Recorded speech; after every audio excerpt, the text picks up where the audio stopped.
I can't have my tongue. Nice group right here. Nice group. I'm glad to be here with everybody.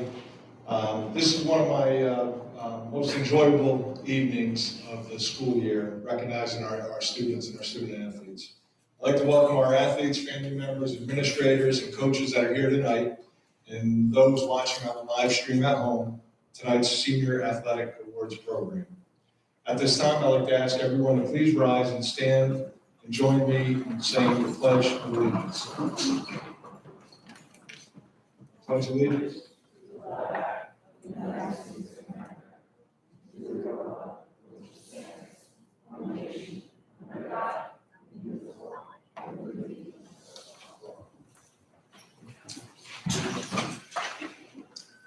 There's so much to celebrate. This group right here has overcome so much in these past 4 years at the high school.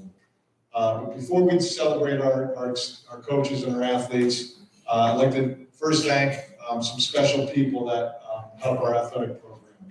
Dr. Fanueli, Mr. Malkisher, the Board of Education, just give awesome support to our extracurriculars. Anything I ask, anything I need, the board is supportive, our administration is supportive, and our Board of Education superintendent are supportive. My secretary, Lorraine Antonelli, many of you probably talked to her on the phone at some point or sent an email. You know, she sets up this entire evening. She runs our athletic office. She is just awesome, and I really could not do this job without her. So I want to thank Ms. Antonelli. Another supporter of our athletic department is our booster clubs. We have it, and it's grown over the years. We have a ton of community members and family members that really put a lot of time, volunteer a lot of time and effort into our booster clubs to enhance the experience of our student athletes. I see them getting on buses with subs and the celebrations that they do for them, and it's just awesome, and it's grown each and every year. I want to give a special thank you to Kristen Oakley, who's here tonight. She helped spearhead the effort to have an overarching, we've had individual athletic booster clubs, now we have an overarching sports booster club, so that each of our teams can organize and support their teams and their student athletes. So I'm incredibly excited about the future of our athletic program, and a lot of it is because of the volunteers of parents and community members. So thank you, Ms. Oakley.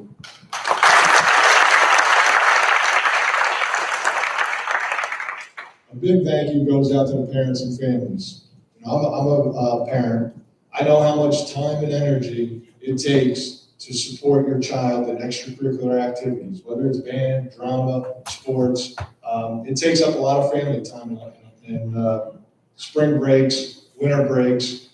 So I really appreciate allowing your child to do extracurricular activities and to do sports.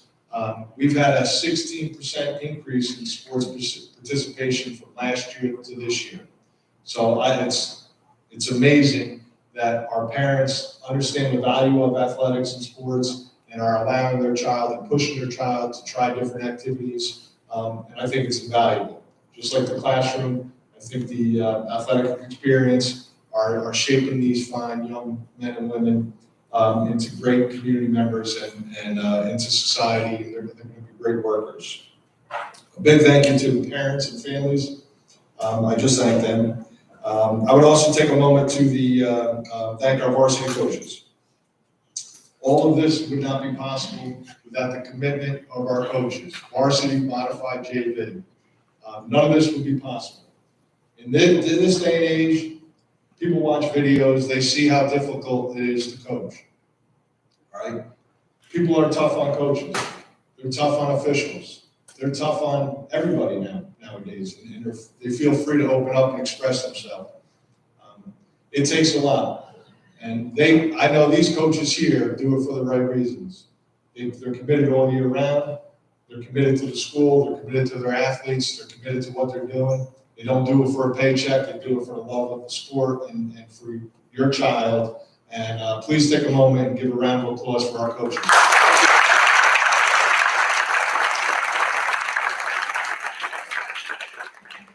And of course, thank our senior athletes.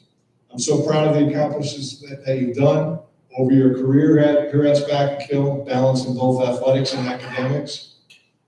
And I'm pleased to announce we have 10 seniors that plan to continue their athletic career at the collegiate level. And that's amazing. It's an amazing number. And I'm so happy that they felt it was so valuable. They got so much out of it here at Spack and Kill that they want to continue playing at the college level. And 10 in one class is probably the most that we've had in 12 years. So this senior class is definitely a special class. When you walked into the auditorium tonight, on the table back here, you'll see some trophies. We had a successful year. 5 divisional winners, 3 Section 9 championships, a league championship boat and crew, 2 tennis players and a swimmer that qualified for states, a sportsmanship award for the 2nd consecutive year for our boys basketball program. Not only do these athletes win, they do things the right way and they get it done in the classroom, all around. On the table, it also displays 17 of 18 certificates. So 17 out of 18 varsity teams maintain an average of 90 or above during the season. And with that, Spack and Kill is the School of Excellence Award winner. I think it's the eighth consecutive year that we've achieved this each and every season. So that's a credit to the parents, credit to our teachers, and credit to our student athletes. Tonight we celebrate all our teams, and now we're going to recognize some of those student athletes that are deserving of special recognition. I'm going to call our coaches up to recognize their outstanding senior. First coach to present is our girls soccer coach, Mr. Tatro, who will present the Outstanding Girls Soccer Award. Mr. Tatro.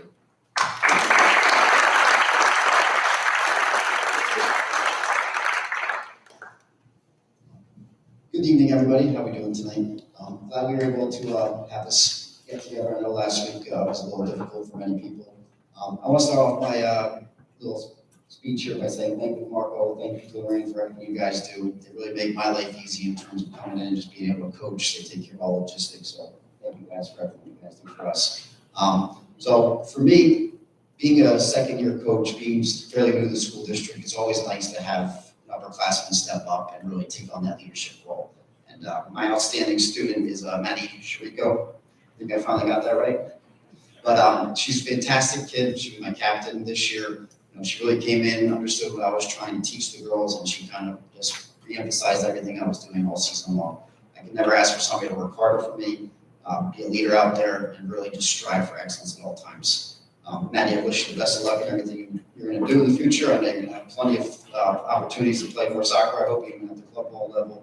But I really hope you stick with it because you're an awesome kid. So thank you so much, Maddie.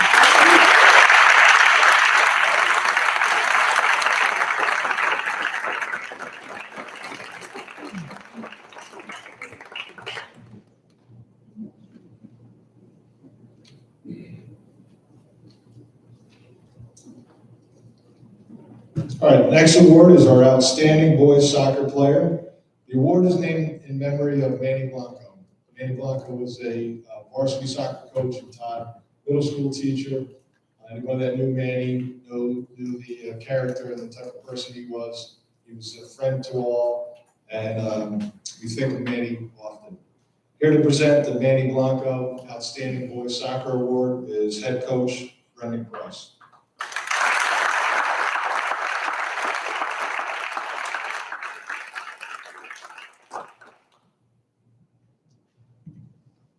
Good evening. I'm Coach Cross. I'm here to present the Manny Blanco Outstanding Boys Soccer Award. And just to talk about Manny for a second, I know Coach already did. He was a friend of mine, a mentor, a teacher for everybody. Everybody loved him. He's gone too soon. But one thing I learned from him, or tried to learn from him, is work smarter, not harder. So stick with me on that. I'll get back to that. So this year's award winner is Jeet Shiani. Now, before I bring him up, let me talk about him. He was on JV at one point, and he was kicked off the JV team. Why? Because Coach Abrams said he needed more of a challenge, and he's too good. She was right. He came up to varsity, and he hasn't looked back since. He's in the top 3 category of every position on the team. Goalkeeper, defense, offense, whatever G could do, he's in the top 3. Getting back to smarter than harder, right? We're playing a big game this year against Mount Academy. We've never beaten Mount Academy, and they've taken us behind the woodshed a few times. So it was a big game. We're playing down on the field, under the lights, big game, and our all-star goalie, Andrew McDermott, gets crushed on the play. Now, smarter, not harder. I figure as coach, let me walk out there slow, so by the time I see Andrew, he'll be fine because he's a tough kid. But by the time I get out there, the trainer had talked to him, and he said, Andrew, how you feeling? And I asked the trainer, how's he doing? He goes, he's good, but he's got to come out for a minute. I go, well, thinking smarter, I said, well, stay here for a minute, and we won't have to sub out Andrew because he's so good. And the ref goes, no, you came out, coach, your trainer came out, he's got to come out. Well, Uncle didn't tell me what to do in this situation. Anyway, I turn around, and here's Jeep putting on his gloves, his goalie shirt, and sprinting to the goal. Now, maybe I didn't work smarter and harder, but Jeep always did. So, Jeep, you deserve this award for all the things you've done. Why don't you come up here and get it?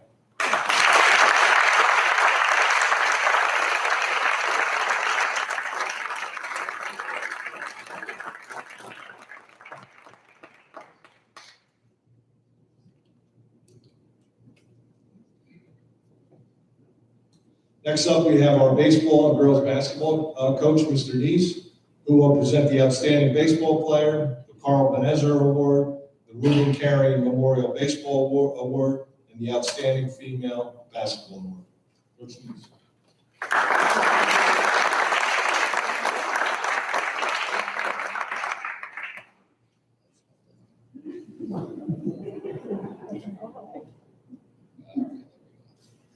Is anybody as wet as I am right now? I'm soaked. Sorry. Came down pretty hard. I'm stuck out there. I'll do baseball first. Before I do that, I actually have a little crib sheet here. This is probably the biggest senior class that I've had the pleasure of working with, combined with basketball and baseball. And I couldn't have asked for a better group of people to work with. You know, their commitment, their hard work, and their efforts was fantastic. But more than that, their belief in similar principles that I tried to do, and that was, you know, we tried to work for something bigger than themselves. They all had a role. They all realized that if they worked together, that they could find a way to do something that's bigger than each other. And that was on both levels in both sports and in both genders. So it was pretty amazing. I want to thank you guys for that. The first award is the Carl Benezer Baseball Award. Carl was a young man who played baseball. He was taken from us way too soon. And one of the things that we loved so much about Carl was, you know, he wanted to be on the baseball team, might not have been the starting pitcher or the guy in the leadoff hitter. He just wanted to come and be on a baseball team for the love of the game of baseball. He respected it. He came every day with a smile on his face, asked what he could do, what he could do to get better, what our team could do to get better. And, you know, he was a joy to have on the team. And Tate Wishrad has all those qualities. Tate came to practice, came to games. He was our biggest supporter when things did well. He had to overcome some physical setbacks last year, and he never complained, always wanted to get back in, did whatever we asked him to do. I couldn't have asked for a better person to work with. Tate's gonna go to Binghamton University next year, I believe. You know, Tate might have a hard time finding a couple classes early on, but I know he's not gonna be able to, he'll be able to know exactly where that baseball field is. This year, the Carl Benezer Award goes to Tate Wishrad.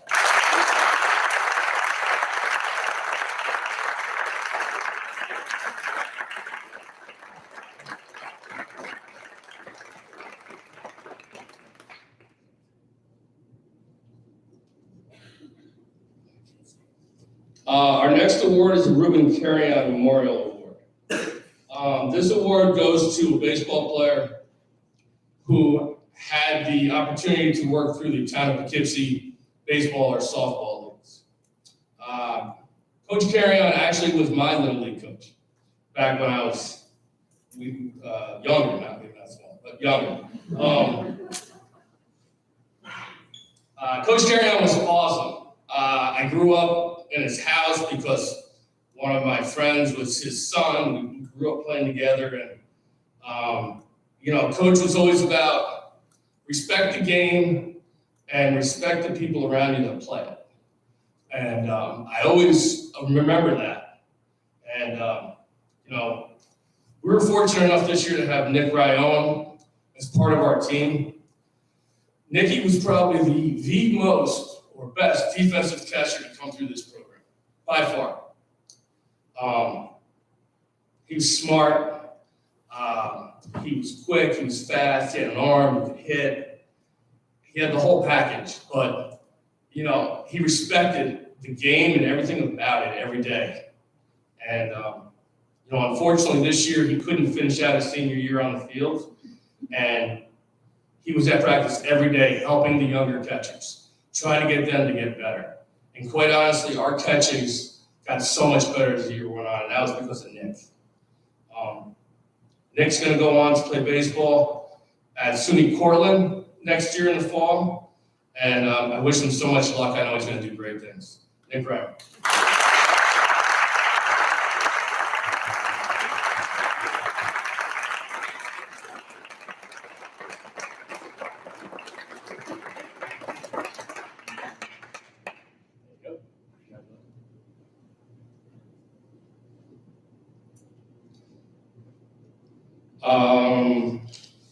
The Orville A. Todd Outstanding Baseball Player. Since 8th grade, Andrew's always wanted to have the ball in big spots.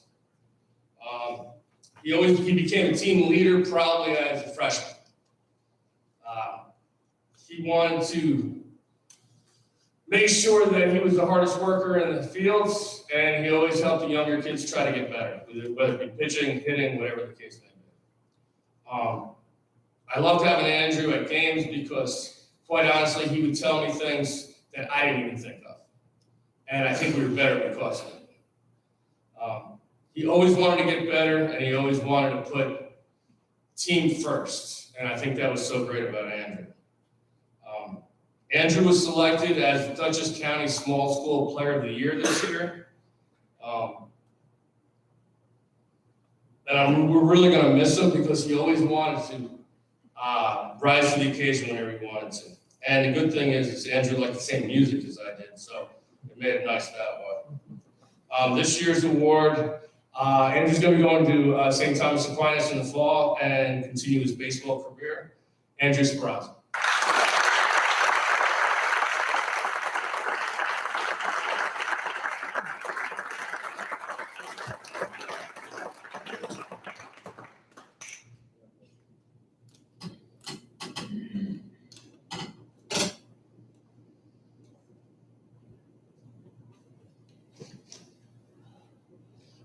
The Girls Basketball Player Award. I had the pleasure of meeting these two individuals when they were in middle school, and they were on the JV team.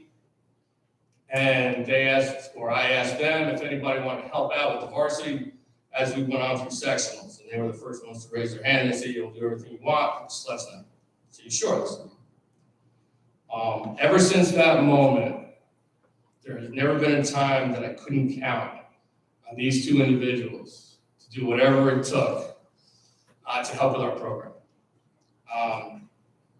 They played basketball not because it was a hobby or because it was some extracurricular activity. They played it because they had a passion and a love for something. And basketball was just the medium that it was that we were in. Tori was the heart and soul of our team, and Olivia was the leader and the captain of our ship.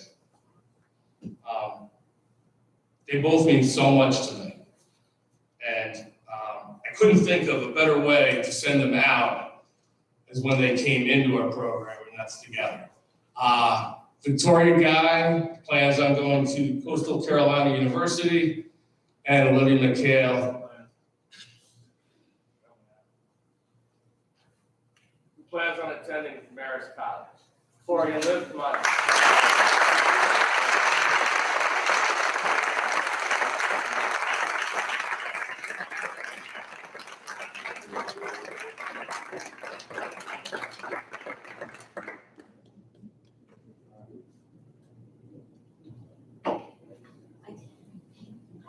I know, but you're unplugging.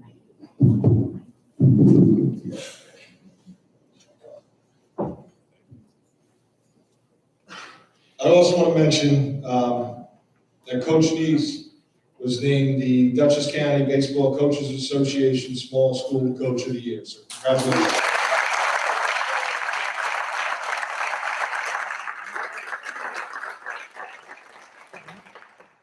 At this time, I'd like to introduce boys basketball coach Matt Hoyt. Coach Hoyt will present the Outstanding Senior Boys Basketball Player Award.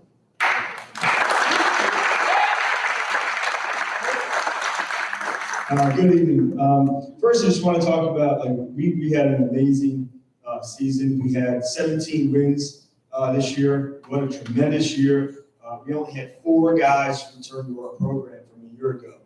So I don't think anybody thought we were going to be do too well, yet let alone win a division title and be the #1 seed in sectional play and have that 17 win. So it was just a tremendous year. And it was without a doubt because of our 6 seniors that we had. So we had 3 seniors that had never played before with us. We had Isaiah, Cyrus, and Sohan. They were tremendous for us. Just to be practiced, they were willing to show up every day, work so hard, and they never really got in, any time in the game. But they were tremendous for us because they allowed us to compete every day, be able to practice, go 5-on-5. It was amazing.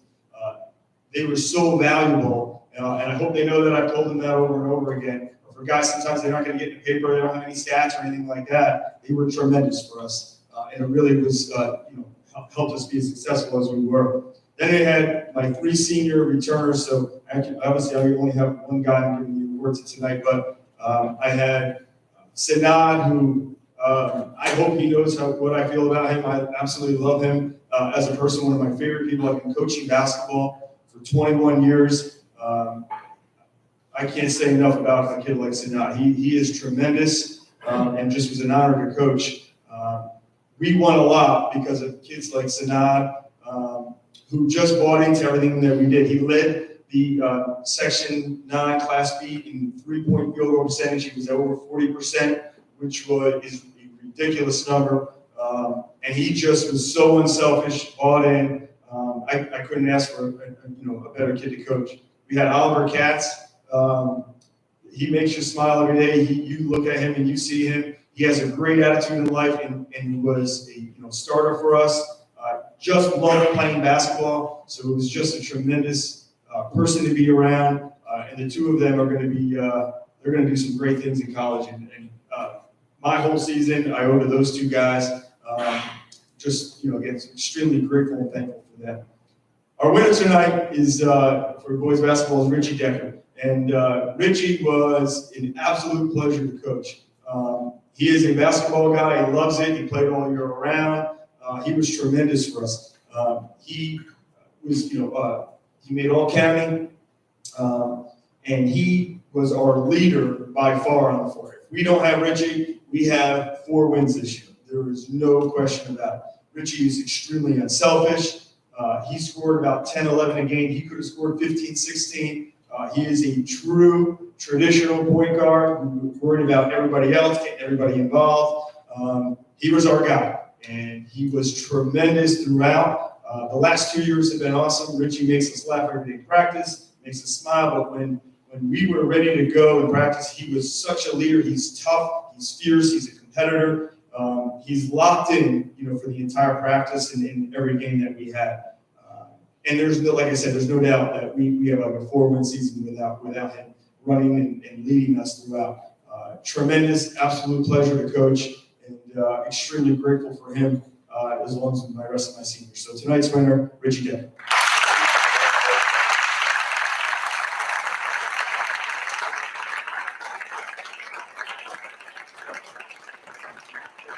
At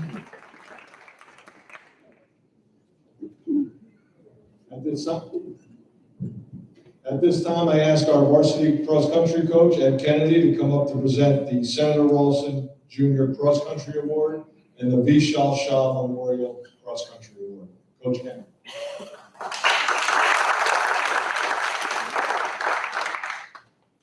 have to move this down a little bit because following Mr. Lanzoni.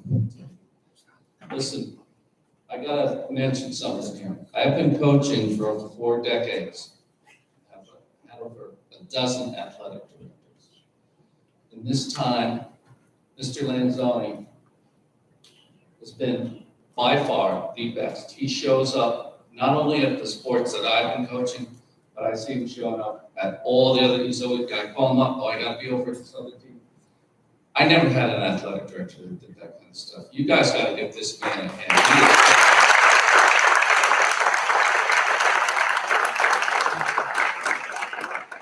I'd like to thank everybody, like everybody else is thanking you, but I definitely want to thank our Board of Ed for giving us the wonderful stuff that we can use for these kids.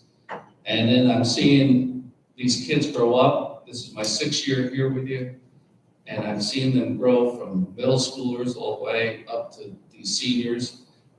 And the fact that you had to go through the 3 years of COVID, your 3 years of high school, and you stuck it out and you made it to your senior year, you got to applaud these kids, parents. This was really tough to get through.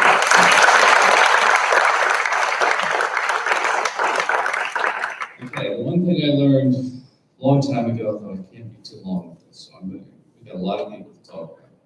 The Senator Rollison Award goes to Sydney Fitzgerald, and she'll be going to UPenn. I don't know, I didn't see Sydney here, but she's here.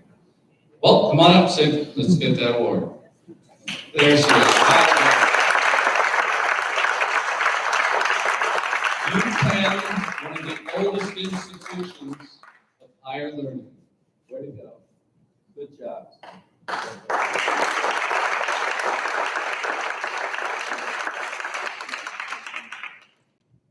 And the Vishal Shah Memorial Award goes to Lynn Kim, going to Rutgers University.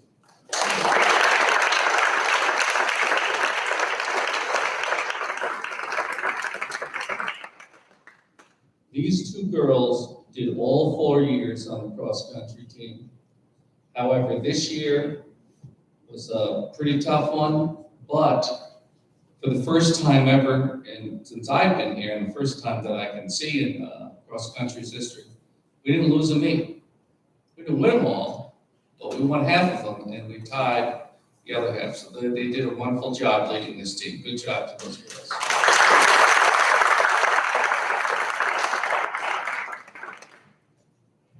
Don't go too far here. All right, next it's my pleasure to introduce, present the Ralph R. Yando Jr. Golf Award for Coach Garrett, who could not be here today. Coach Garrett had a procedure. He's unable to attend, so it's my privilege to attend, to present. This goes to a young man that has been on the golf team for 6 years, every year. He finished 4th in the Mahal tournament this year, qualifying for the Section 9 tournament. Just a great golfer, but just an outstanding person. He will, without a doubt, go on to do great things. We wish him the best next year as he plans to attend Wesleyan University.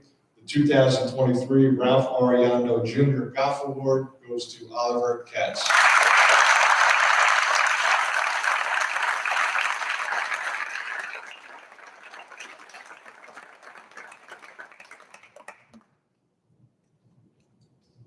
All right, I'm gonna have Coach Kennedy come on up, our track coach. He will now present the male and female indoor track awards and the male and female spring track awards. Coach Kennedy. Okay, so I'm back again, and for the indoor track, we had a young man who worked very hard helping out the weight team of our track program. Last year, he was only part of a couple guys that did it. Our weight team has grown. He's did a wonderful job during the winter team. Got a little injured during the spring season, but let's give it up for Devin Needham going to University of Hartford.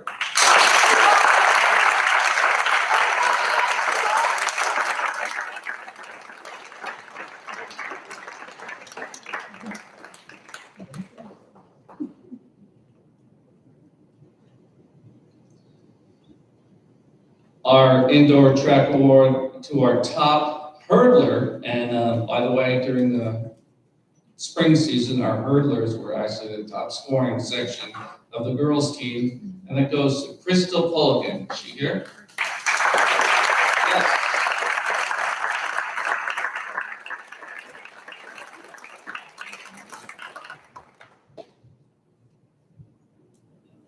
All right, Crystal, you're gonna stay here for 1 second.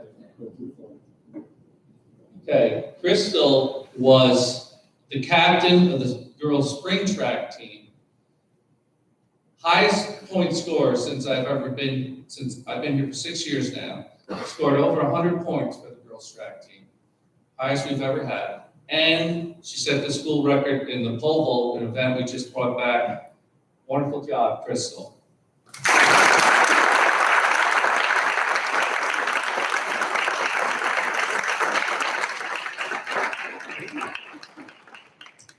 Our boys track and field award goes to Nicholas Starksey. He'll be going to Niagara University.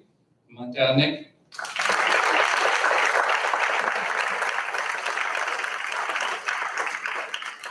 I've watched Nick grow up. He's grown into such a leader of the boys team. And I gotta tell you, when he finishes those races, he makes everybody understand that he really had a good time with it. He really makes everybody happy out there. Good job, Nick.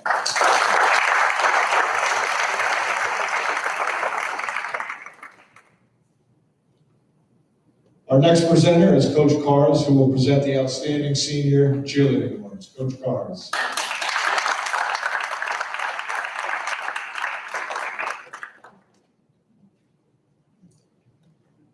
Good evening, everyone. I'm Alyssa Cars. I am the head cheerleading coach here at Spack&Kill.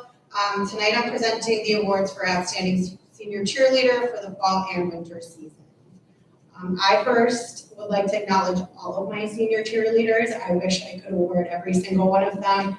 Natalie, Simone, in the winter, Alexis, and Camilla. Tonight, I will be presenting awards to Gianna D'April and Sarah Strawn.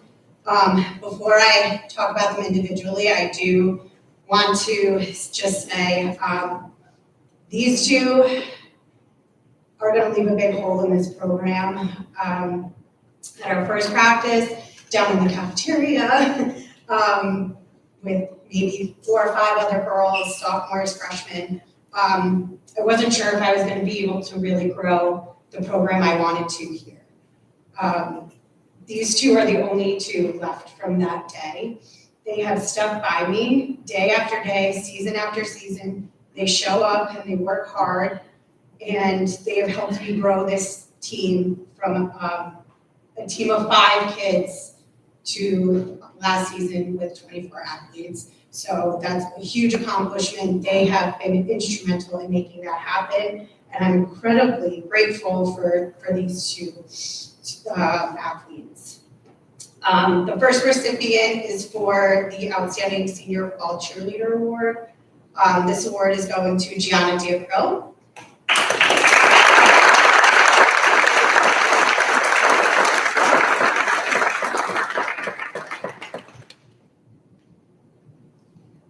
Gianna has been a staple in the program since she was in middle school. Since her freshman year, she's shown exceptional leadership on and off of the field. She's taken every challenge I've thrown her way in stride. When I first came to Spack&Kill, she was a flyer, and I'm sure that's all she thought she was going to do. But now she's gone through every position. She's been a base, she's been a flyer, she's even been backstop this last season, which really shows just how versatile she is as a cheerleader. She's been an incredible mentor to our younger athletes and set an amazing example of what it is to be a Spack&Kill cheerleader. Her energy on the sideline is something that will be greatly missed for years to come. Gianna, I'm incredibly proud and honored to have been your coach for the last 4 years, and I thank you for your dedication to making this cheerleading program what it is today. I know you will continue the Spartan tradition down in Tampa, and so this award is for you, and I'm so proud of you.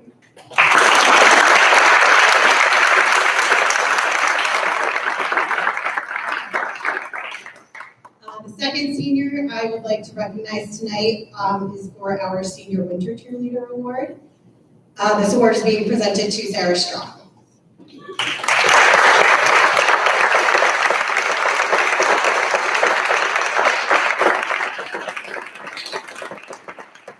Sarah has always thrived in the winter season, although after 4 years, I think I've finally gotten her to get the basic concepts of football, which I take great pride in. So Sarah has had a passion for cheerleading since middle school also. She was one of our first athletes to see my vision for this program and helped get it to where it is now. Even though she lost some of her favorite cheers, she still rolled with it.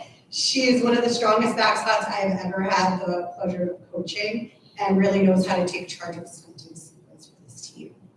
I know if Sarah is back there, every single person on that team is safe. She's been a great leader for this program and gets everyone to commit, whether they like it or not. I know her passion and dedication will lead her to be a phenomenal nurse one day.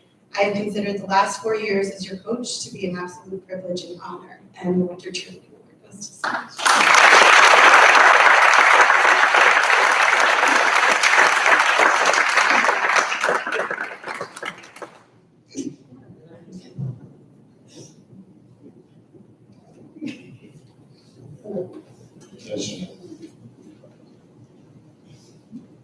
Head girls varsity coach Matt Denise will present the Outstanding Female Rower Award.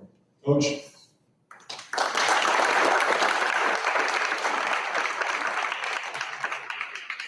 Good evening. This time is hard for me because I'm graduating sixth, probably the best rowers I've had in the 15 years I've been coaching. Through COVID and everything else, they stuck together, and I'm going to miss each and every one of them. But there's one that I have to select this prize, and it's an award, I'm sorry. And she was quietly the leader of the team. I didn't name a captain this year, but she was the captain of the team. Her competitiveness led the team for the last 5 or 6 years. The winner this year is Hannah Alter.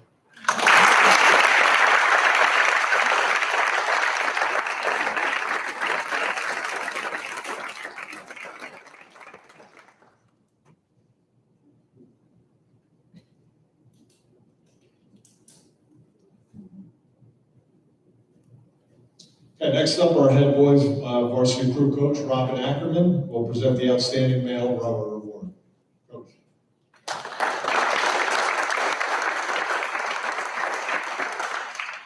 Alan, come on in.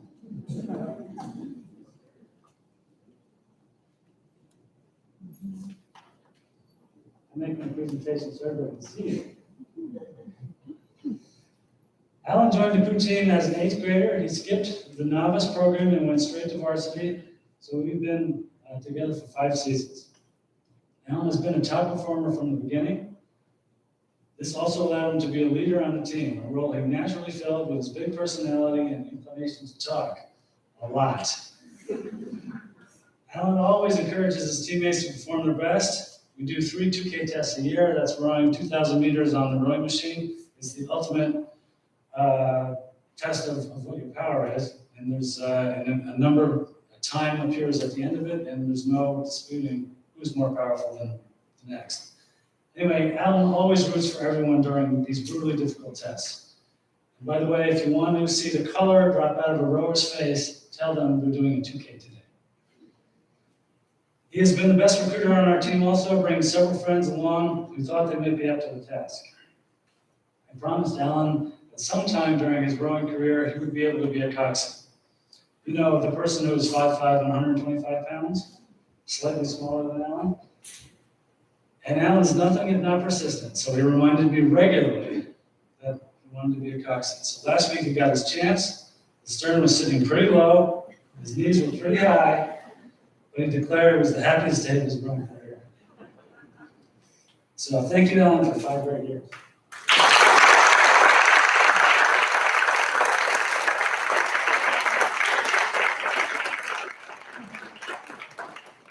Please welcome varsity football coach Josh Rowley. He will present the Byron G. Slater Unsung Hero Award and the Outstanding Senior Football Award. Coach Rowley.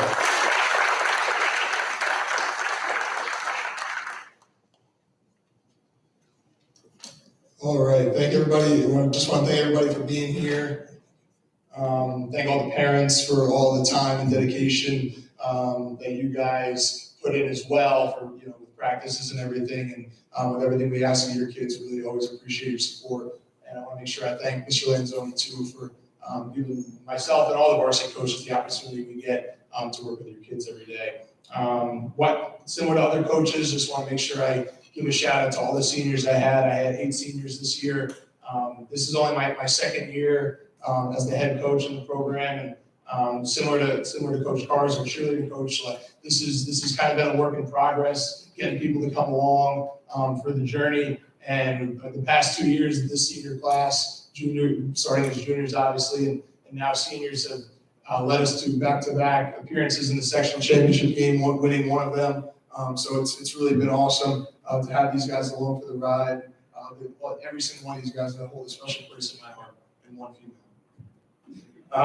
Tonight, the first award I'm going to give out is the Byron G. Slater Unsung Hero Award. So I don't know if our team, or maybe anybody to the outside world, would really consider this guy an unsung hero, but because he wasn't really unsung to us in terms of the stat sheet or anything like that. But I surely consider him unsung simply because of his desire to win.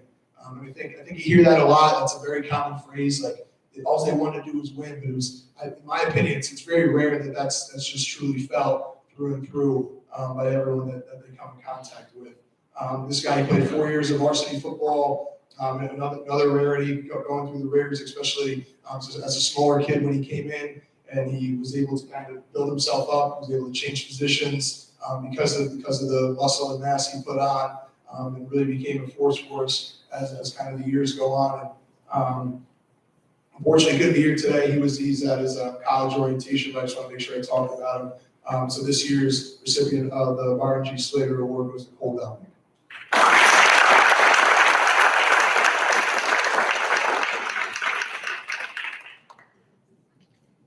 So the next award I have is the Outstanding Senior Football Player. So similarly, kind of what I touched upon before, we haven't had the luxury of people coming in as 7th graders and working their way all the way up through the program very often.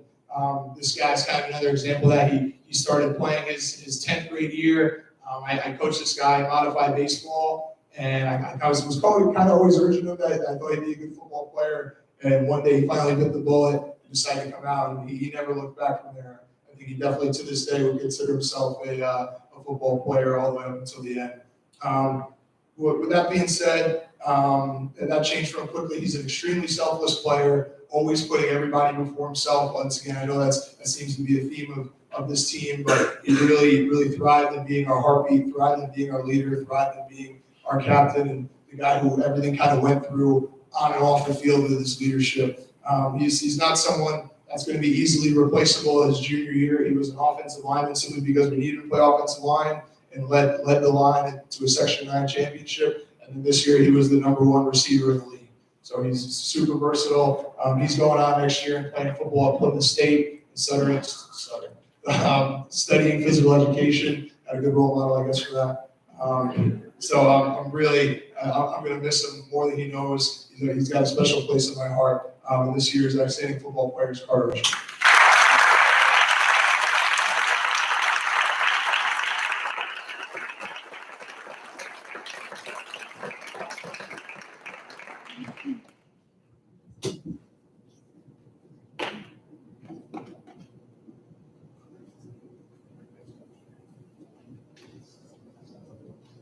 Ms. Jackie Klein, girls tennis coach, will present the Outstanding Senior Girls Tennis Award. Coach Klein.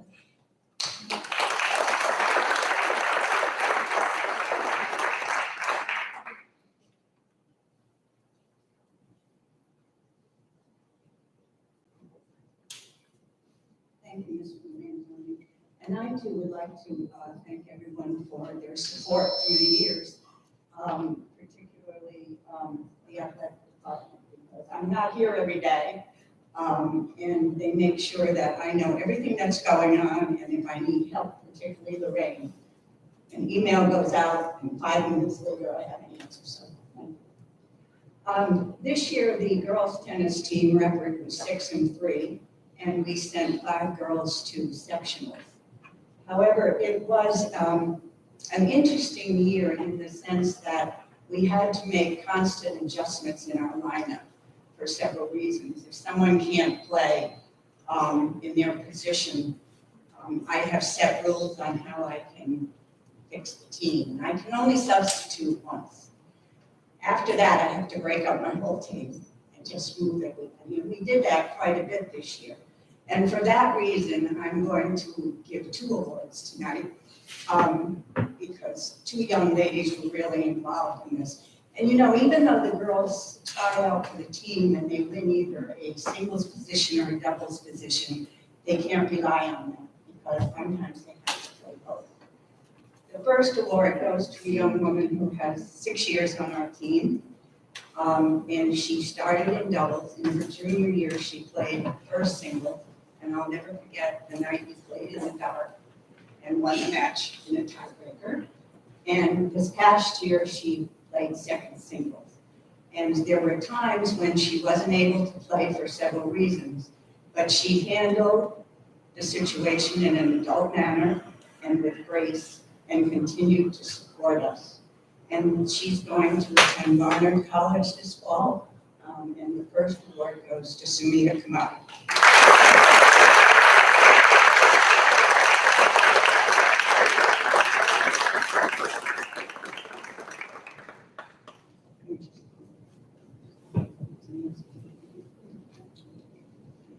The second award goes to a young woman who has been on the team for 3 years and always played doubles. And this year, when Sumia couldn't play a few times, I had to break up the whole team. And I went to Nancy in first doubles and I said, Nancy, you have to play third singles tomorrow.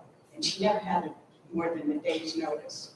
And the first time she just looked at me and I said, you can do this. And she played it and she won 3 singles matches for us this year. I have to give her a lot of credit for that. I'm not sure I could do that. Because playing singles and doubles is so different. But what this proves is there is no I in team. It's an entirely team effort for us. So this award goes to, and she's going to attend Albany College of Pharmacy, Nancy Almody.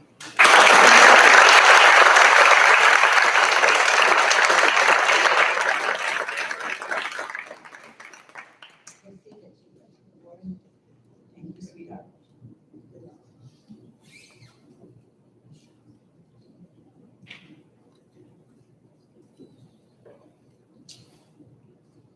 Coach Mark Reed, boys tennis coach, will present the Outstanding Senior Tennis Award.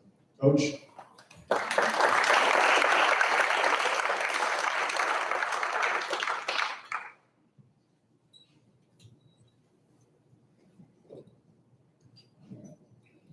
I made these when I first started coaching.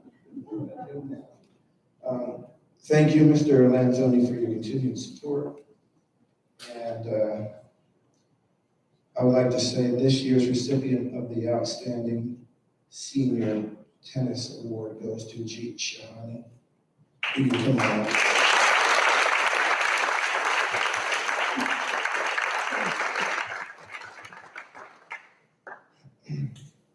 So,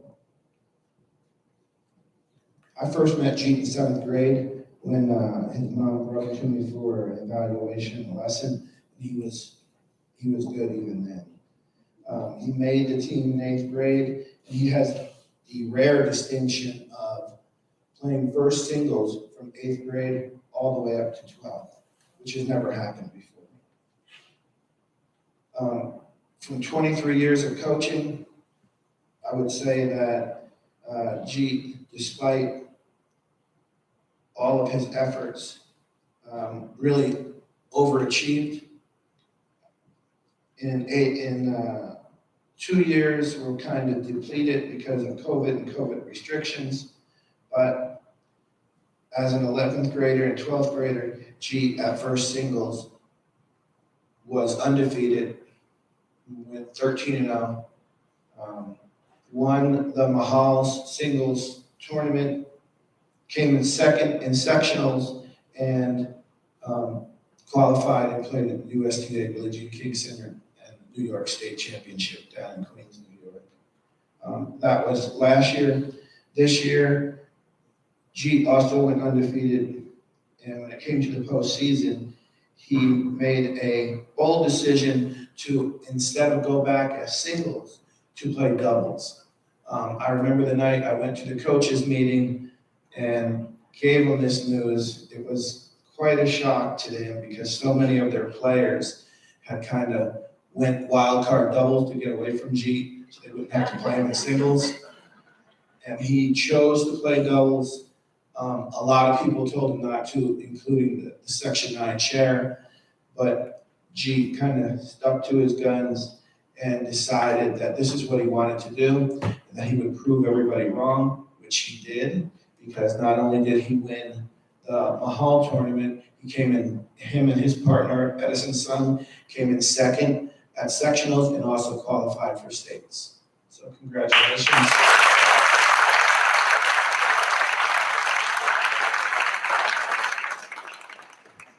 And I would just also like to say that Jeet this year has really had excellent leadership qualities. He brought an understanding and a cohesiveness to the team. And that's kind of rare for a singles player.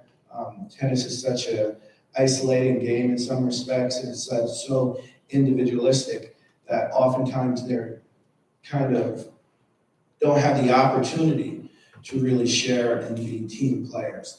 And when he got that opportunity to be captain and to be the leader of the team, he really doubled down on it and made an excellent example of not only captain, but of sportsmanship as well. Not only not only helping the younger players, but also I've never seen him make a bad call. And I've seen him in many occasions, compliment his opponent for the shots he did. He's an amazing person, an amazing player. This is just one of his accomplishments because he has so many. But I would also at this time be remiss if I didn't call up my other two seniors. So Christian Balbo and Edison Sun, come on.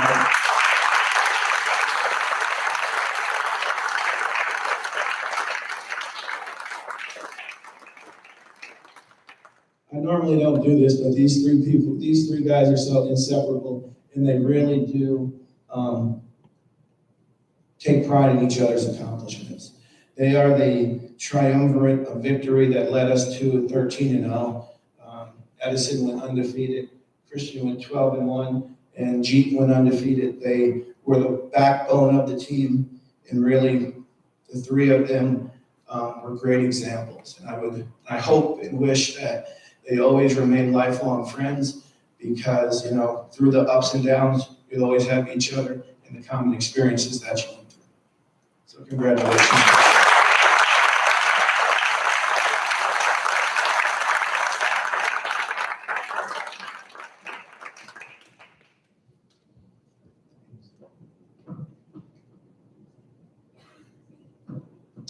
The Margaret M. Hawkins Softball Award will be presented by softball coach, Coach Abrams.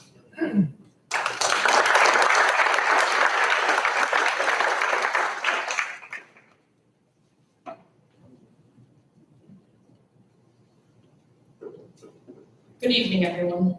I want to start off by saying how proud I was of our team this season. This year was a good year for us, even though we ended with a record of 6-8. I was proud of the fight and the never back down attitude that this group had. There was never a moment that this team didn't fight. Our seniors this year were great. They all had a role on the team. Our seniors this year were Maddie Cherko, Maya Duffy, Alexa Fernandez, and Francelis Guzman. The Margaret M. Hawkins Softball Award is going to a type of person who always gave her best effort in every single thing that she did. Her attitude throughout her whole career on varsity was a never back down attitude. And She had such a fun type of attitude as well as that never back down. She hyped us up this season with an announcer type voice for the on-deck batter at home. She really stepped up this year to go wherever she was needed, and she would lay her body on the line, giving it all she had. And I just loved my expression every time she got dirty is, way to get dirty, kid, way to put your body on the line. She has such a bright future in whatever she does in life, because the passion that she brings to the table and the want to improve every day is incredible. I wish you the best of luck at SUNY Purchase, and always remember that we would love to see your smiling face anytime. This year's Margaret M. Hawkins Softball Award goes to Franchelis Guzman.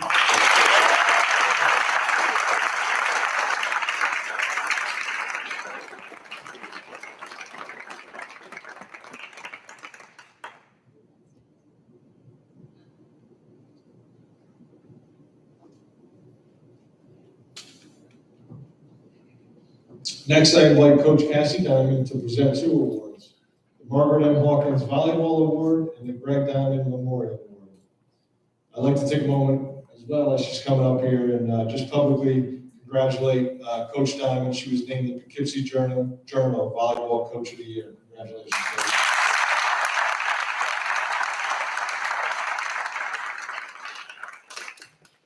Good evening, everyone. Tonight for the volleyball award, I just like, as always, as all the coaches say, this season was a very exciting season for us. Winning the Section 9 title against Lourdes was the highlight. Lourdes coming into Section 9 this year and beating them in the finals was very exciting. Of course, we wanted a different outcome from the regional semifinal, but the game was a very exciting one, and the girls played so hard, and it was a great way to top off our season. This year's group of seniors was a special one and will be hard to replace. They're all deserving of recognition, but the recipient of this year's volleyball award has been someone who has had overcome her own personal obstacles, but using volleyball always as a positive outlet. She's a well-rounded person who does well in school, involves herself in all the extra school activities she can. She's a great teammate, a good friend, a perfect person to have on a team because she's coachable, respectable, reliable, and just had the right amount of attitude to push herself and those around her. I'm always amazed by her sweet spirit and kindness, which I know she will spread as she enters the next phase of her life. And she's going to Penn State, so I know she's going to do great. So Katie Kaylor.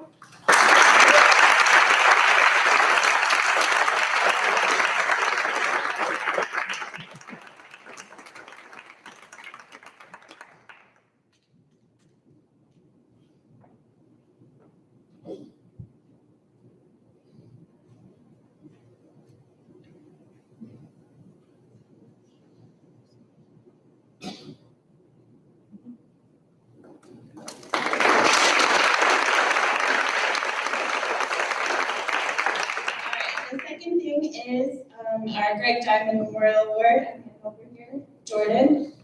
Greg Diamond was a graduate of Spackenkill High School. He was a member of the 2005 state championship baseball team and also a varsity basketball player.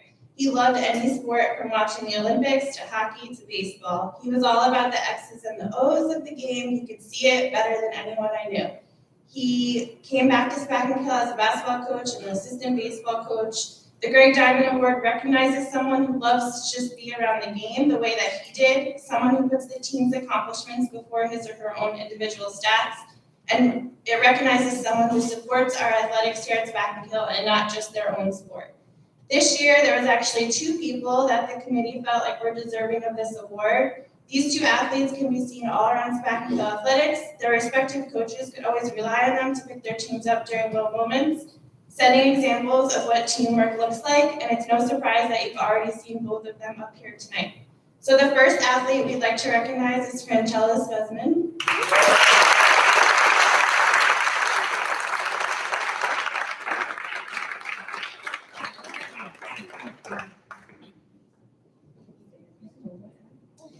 As one of her coaches, I can say from experience that in 4 years of being on my team, Franchelis has never asked me about her numbers. She only wanted to do her part to help the team's success, and she is someone who, over the course of her career at Spackenkill, has pushed herself to get better year after year, only to help her team. When it came time to practice, she was ready to work. While she knows when it's time to work, she can also bring the fun when she knows the team needs it.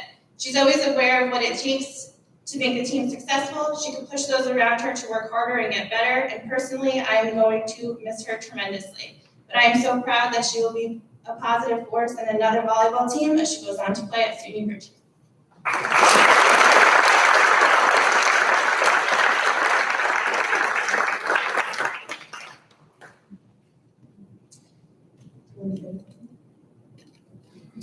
The other athlete we'd like to recognize tonight is Andrew Speranza.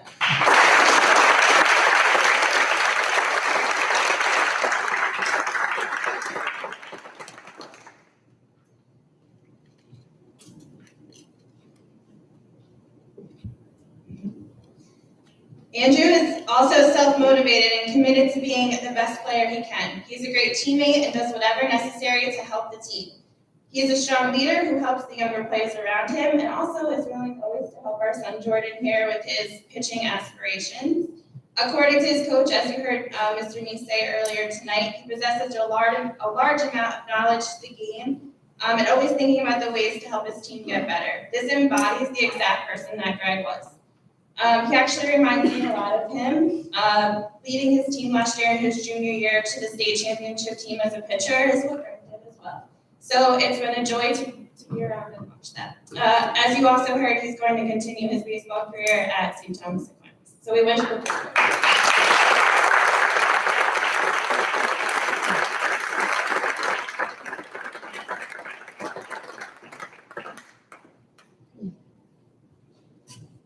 I think Jordan's got a future here. Let's take over and run right. Our last sports award, individual sports award, is for girls swimming. This is the first time we presented this award. I don't believe Coach Collins, he was going to try to make it, but I don't believe Coach Collins is here. We added swimming last year, and a big proponent was the Ellinger family to get swimming back. Give kids an opportunity that have never had it. We have a lot of kids that row, that swim in club teams, but they never had the opportunity to row for scholastically for schools. So I really appreciate the efforts that the Ellingers have done to help get this opportunity for our kids. Hannah took this opportunity and excelled at the section and state level. She qualified for states each of the last 2 seasons. Outstanding swimmer. I believe she finished second in the backstroke in section 9. Swimming, you compete against large schools, small schools, in the entire section, the entire state. There's no small school, big school. The swim coach, Coach Collins, again, could not be here, but he did send a message that I'll read. From day one, Hannah, you have been an inspiration to your teammates. From your smile and personal commitment of strong athletic spirit, a spirit that is infectious throughout the team, has turned this team into a family. Your family will miss you next year, and thank you for your leadership and friendship. Wishing you and your family the best. The Outstanding Female Swimmer Award goes to Hannah Ollinger.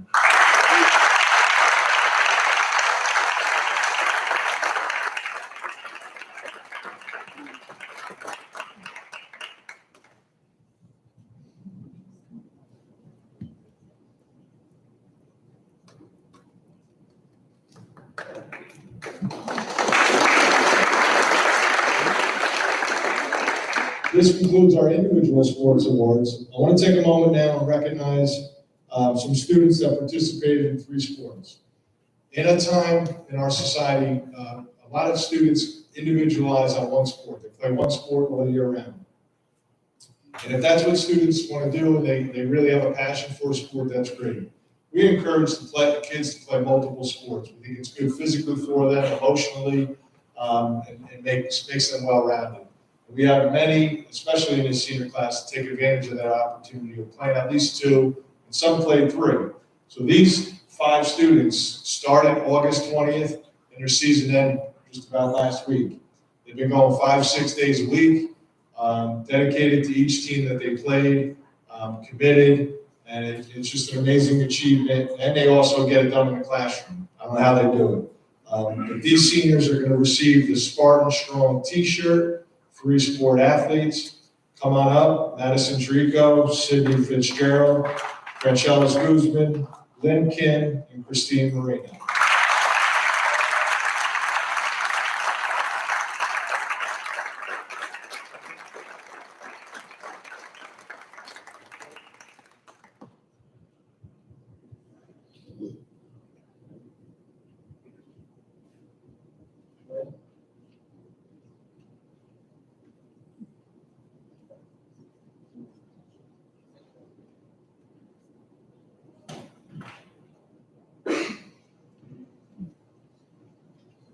It's a great tradition, and I hope it encourages more underclassmen to get out of their comfort zone, try a different sport, try a new sport. As a small school, we rely on students to play multiple sports to maintain our programs, and I'm really encouraged that so many are doing that. The recipients of the remaining awards are carefully selected by a committee based on criteria for each specific award. The next award is the U.S. Marine Corps Distinguished Male and Female Athletes. It's my pleasure to introduce Staff Sergeant Bradley C. Johnson to present those awards.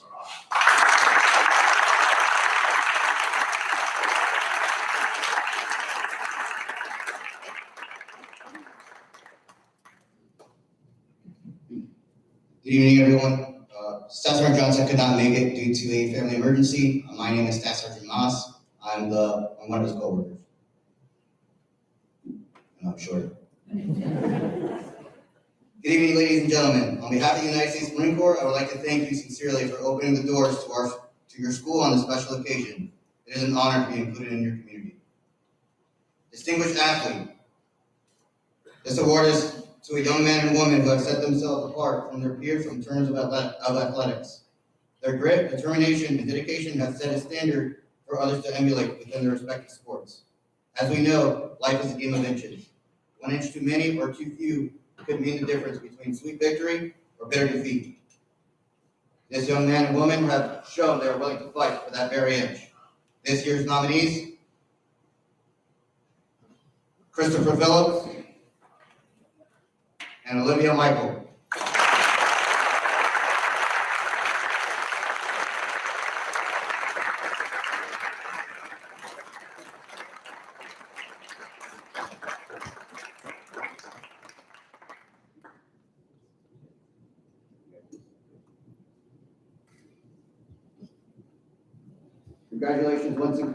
Congratulations once again to our respective nominees.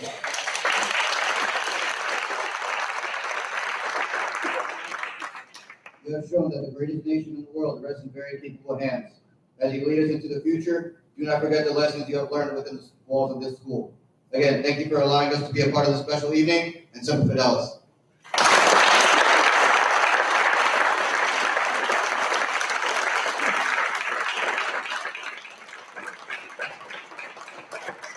I really appreciate the filling in, and more importantly, thank you for your service. Thank you for your support.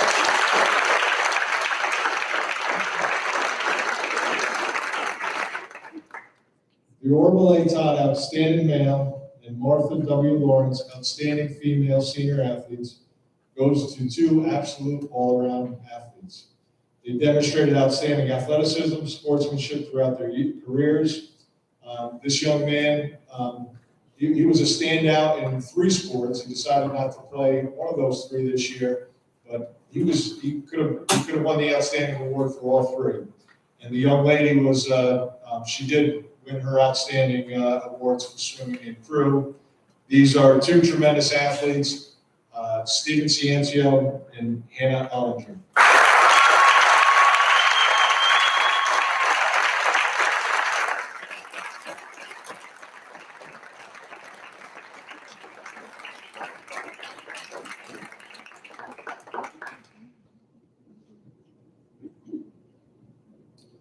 We have 2 recipients for the Outstanding Sportsmanship Awards.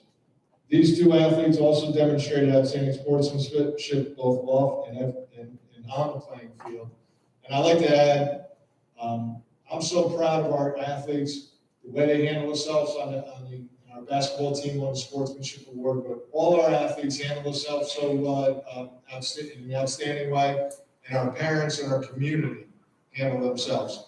I travel and I go to many games, youth games, high school games, and I see how some people behave, and I'm just so proud of the school that I work at, and the district, and the community that we have in here. You're doing things the right way. And these 2 stand out in a special way in sportsmanship. And that's Christian Balbo and Simone Sullivan.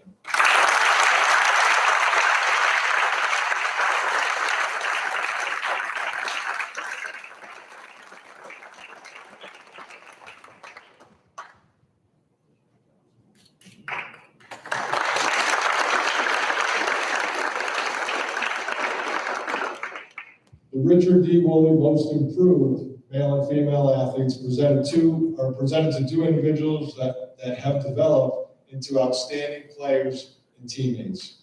They both worked hard in the offseason and have become key contributors on their team for the past couple of years. The recipients are Ava Gear and Sanad Sahani.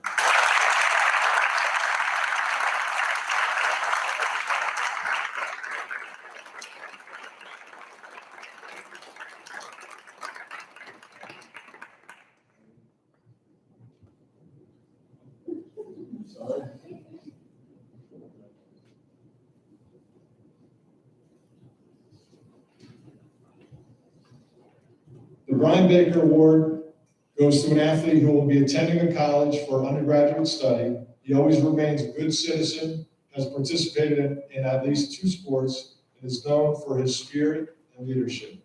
I'm proud to present Edison Sung with the Brian Baker Memorial Award.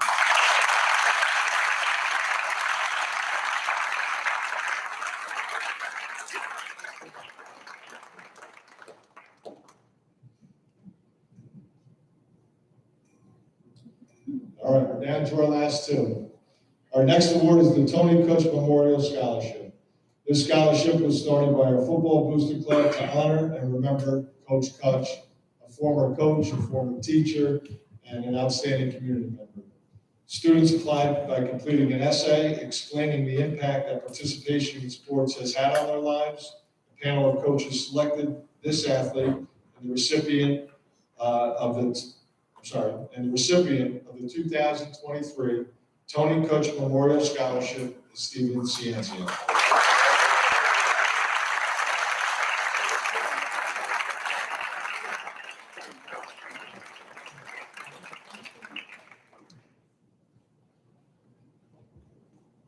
All right, our last award, our Athletic Director Award, is presented to a young man that participated on our soccer and baseball team.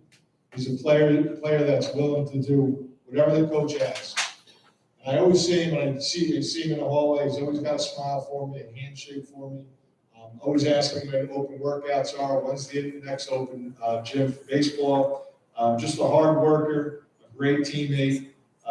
He contributed on his team, he contributed to this school. I'm sure he's going to do great things at the next level in college. It's my pleasure to present the 2023 Athletic Director Award to Andrew McDermott.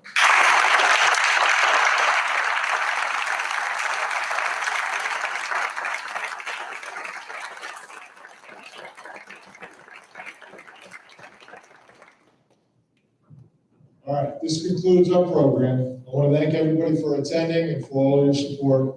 I wish our seniors the best as you move on in the next chapter of your life. I know you're prepared and will do great things. Please take a program on your way out as we leave the auditorium. There's refreshments. We have our Spartan backdrop. Please feel free to take pictures. Enjoy the snacks and refreshments. Those attending the academic ceremony, that's going to start at 7 p.m. Thank you and have a good night.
You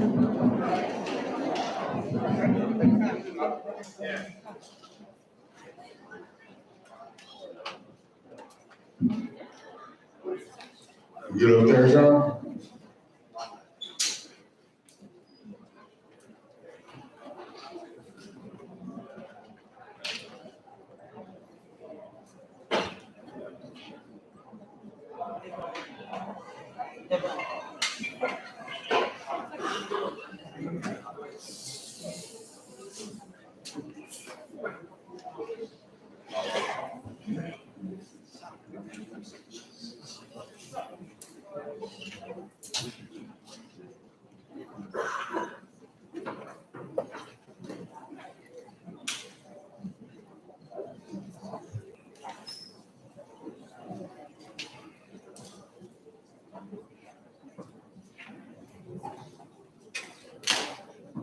So good evening, everyone.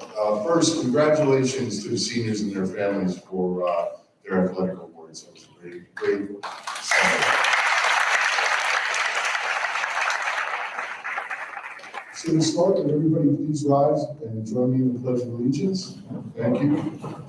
I pledge allegiance to the United States of America, to the republic for which it stands, one nation, under God, indivisible. So good evening and welcome to Spackman Hill High School's 2023 Senior Awards Ceremony. I would like to welcome Dr. Fenueli, Mr. Kohler, Mr. Lewis, parents, guardians, family and friends, but most importantly, I welcome our seniors to this evening's award ceremony. I want to thank everyone for their understanding of our need to reschedule from last week, and I'm grateful that we have so many amazing seniors to recognize this evening. The way that the ventilation system works in this room, it literally looked like the fire was in here. So it needed to be changed. On a positive note, because we did have to reschedule, I'm happy to announce that our first presenter, Senator Rob Rolison, is now here to join us. Senator Rolison does have another engagement, so we're going to have him present our first award this evening. So would you please join me in welcoming Senator Rob Rolison.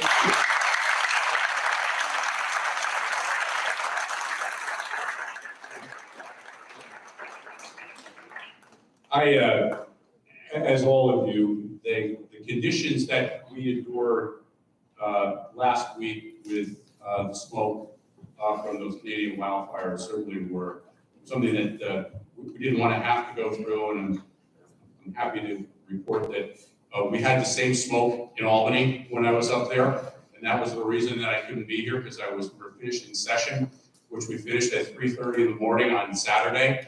And then found out that this had been rescheduled, and I was absolutely thrilled because I have had the opportunity to speak at these ceremonies dating back to my times in the Dutchess County Legislature, which goes back to 2003. And I do this on behalf of my family, my sister and I, who I graduated in '76, she graduated in '82.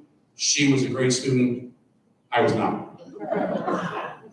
And so I was able to do it as a legislator, able to do it as a mayor, and now being able to do it as a state senator, which I actually, and also I represent this area now, which is exciting for me as a former Spackman Hill board.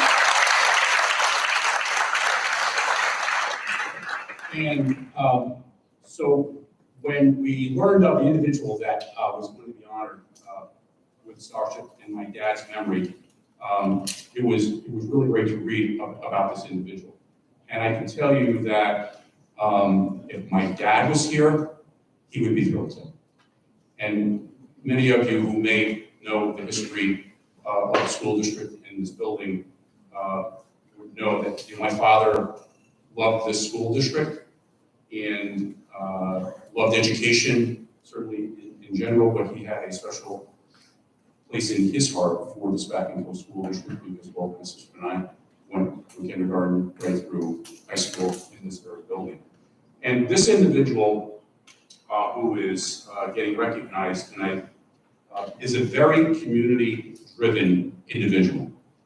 She's a member of the Girl Scouts, volunteers at the lunchbox, feeding the homeless, and uses her voice to help those who are not being treated fairly. She was instrumental in this year's Ethnic Dinner sponsored by our very own Youth Against Racism Club.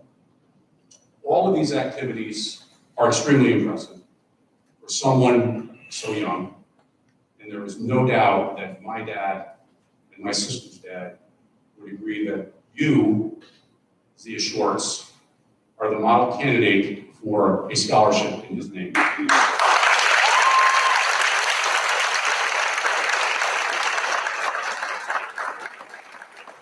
So, Zia will be attending Vassar College, Where she plans to continue her civic engagement, and Vassar College does a lot of that, so that's great. And through programs such as the Haiti Project. So Zia, congratulations. It is so nice to meet you in person. I am glad I am here. I'll be talking to my sister later tonight and letting her know. But again, on behalf of our family, you were so deserving of this award. And again, my dad, we are so very proud of you.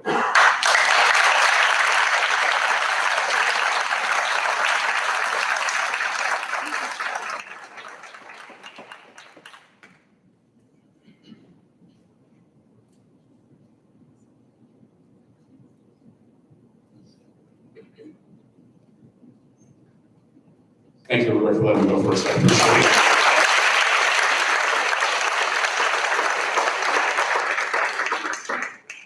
Thank you so much. So now I would like to welcome two very special seniors. First, I'm very proud to announce the salutatorian for Spack and Kill class of 2023, Jeet Shahani.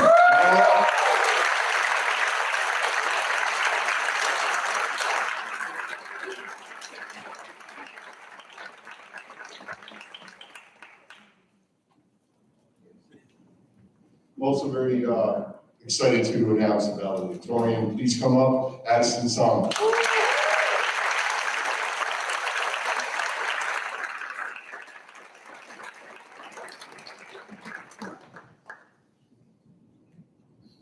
Both of these fantastic young men, they are going to be celebrated, and we're going to say some beautiful words about them at our upcoming commencement ceremony this Saturday. Congratulations.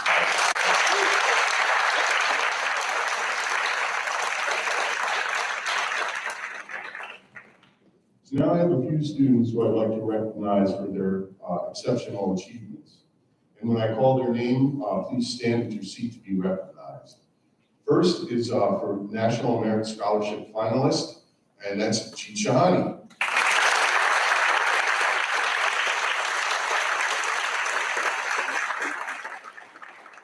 And our National Merit Commended students, Mania Ali, Sydney Fitzgerald, Edison Sung, and Tate Wishrat.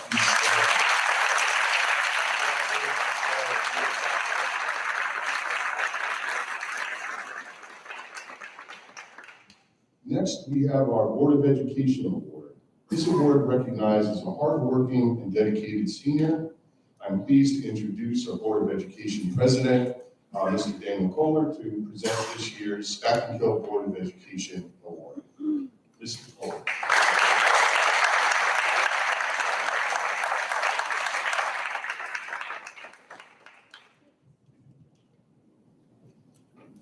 Good evening and congratulations to all of our seniors and your families. Every year, the Board of Education presents an award to a deserving senior. And I'm pleased to present this year's award to Miano Girard. Miano has transformed himself during his time here at Spack and Kill High School.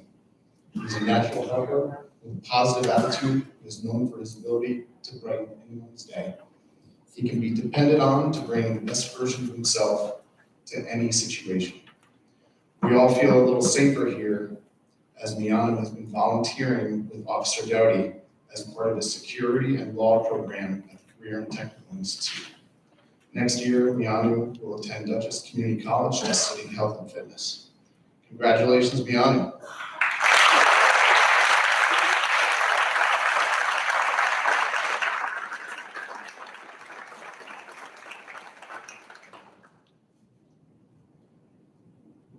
yell in here?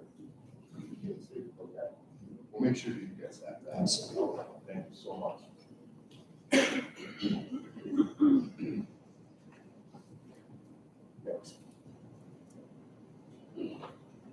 Our next award, the Richard D. Woolley Award. He's sorry that he couldn't be here to present the award himself. He has come for many, many years.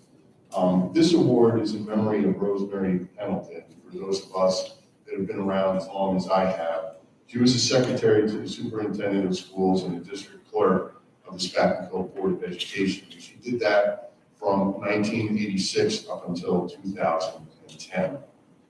This $1,000 award is given to a student who demonstrates continuous growth and improvement over their 4 years that they're here at our high school. And now I'll quote Mr. Woolley, and I quote, "Success is not so much measured by how high you go, but more on how far you have come and where you start." And I am extremely pleased to present the Richard D. Woolley Award to Vaughn Needham. Please come up.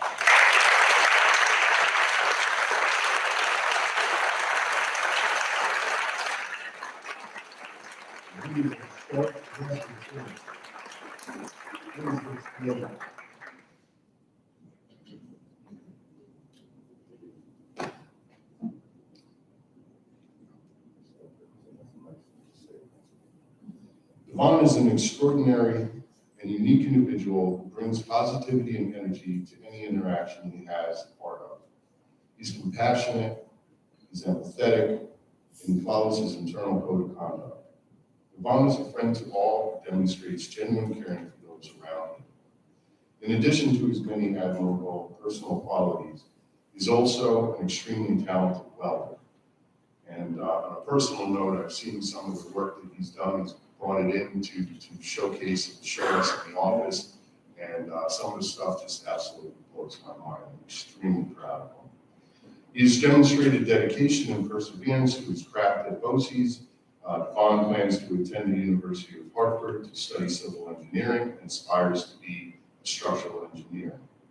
Devon brightens the lives of everyone he comes in contact with and will continue to do so as he embarks on the next step of his journey. Please join me in congratulating him.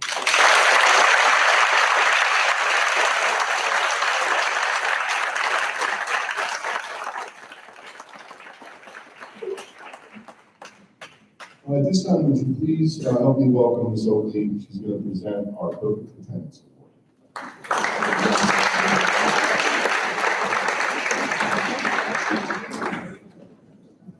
Okay, I'm gonna try.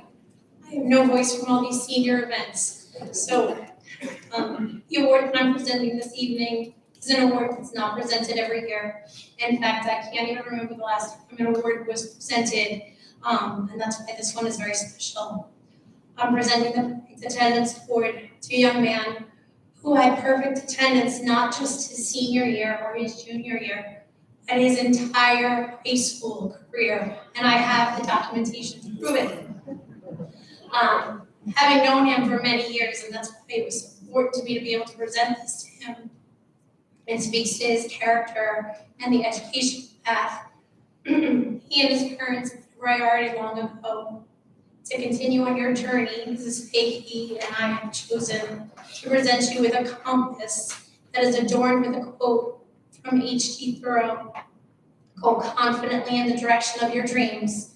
Live the life you imagined. Obviously, you are already on such a wonderful path, but hopefully this will just be a reminder how much you meant to us here at Spackenkill.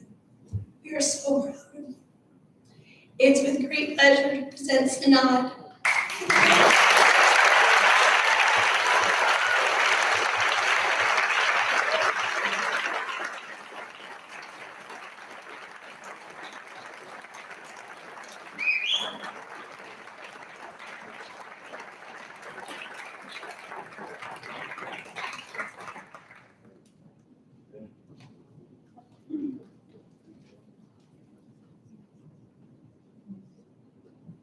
So while Ms. Oakley may not remember the last time that we presented our Perfect Attendance Award, it was many years ago, and unfortunately that evening the student was absent. I'm not even thinking that up. So at this time, I'd like to please welcome Mrs. Nardis to present the Sports Staff Award. Mrs. Nardis?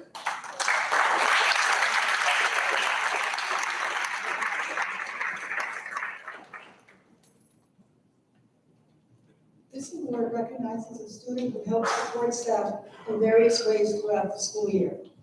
This year, we have chosen Adam Macklin. Please come.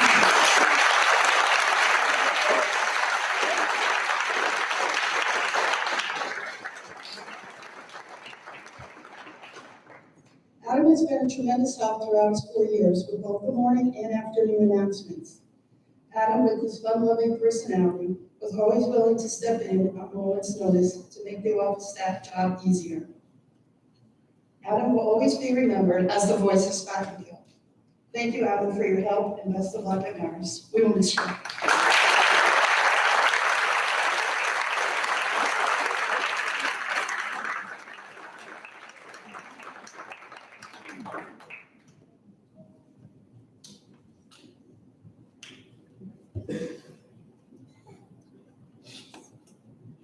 Better not forget.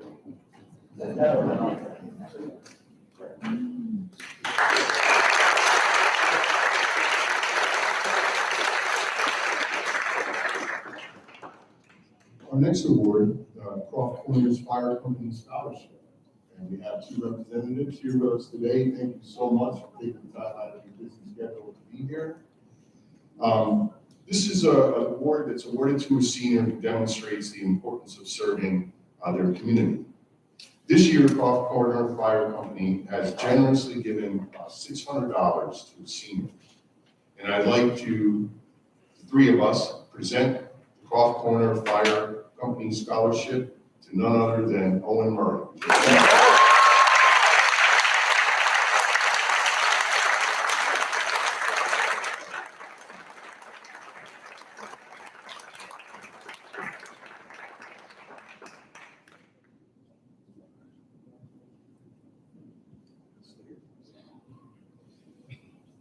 Owen is a kind and easygoing individual who is motivated by the greater good.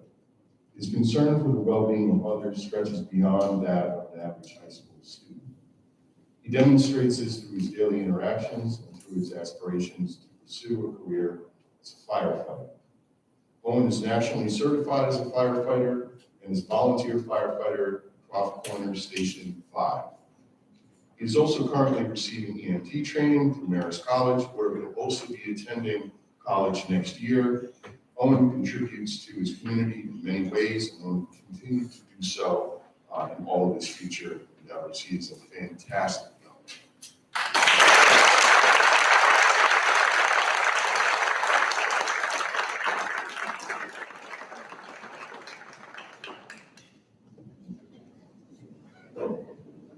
Next, I would like to welcome Vicki Purcell to present the Rose Park Kiwanis Community Service.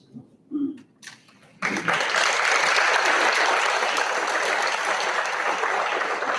evening, everyone. It's a pleasure to be here. Just want to quick introduce myself. I'm Vicki Purcell. I'm the current president of the Poughkeepsie Kiwanis Club. Kiwanis is a global organization of volunteers dedicated to improving the world one child and one community at a time. Some of our members grew up locally and some grew up elsewhere, only to find themselves living and contributing to this community. It is my hope that some of you will stay local and strive to make this community, Poughkeepsie, the best that it can be. The Renee Hargrave Award honors a longtime Kiwanian. The award winner is selected by the school administration as someone that made enough of an impact right here at school to earn their attention in this recognition. And I'd like to read what the administration wrote to us about Soumya. Soumya is one of the most empathetic and determined, passionate, and self-driven members in our community. She uniquely balances her drive for success with a genuine kindness towards others, which she demonstrates daily. Soumya is a well-rounded individual, which is reflected in her choice of extracurricular activities such as the LEO Club, Youth Against Racism, and her volunteer work in the community. In addition, Soumya founded and co-hosts her own podcast, where she discusses, analyzes, and debates current social justice issues and demonstrates social consciousness beyond her years. Sonia has a natural passion to express and fight for what she believes in, which will serve her and the individuals whose lives she touches. Sonia plans to attend Barnard College of Columbia University next year to study political science and pre-law. I can't wait to meet her.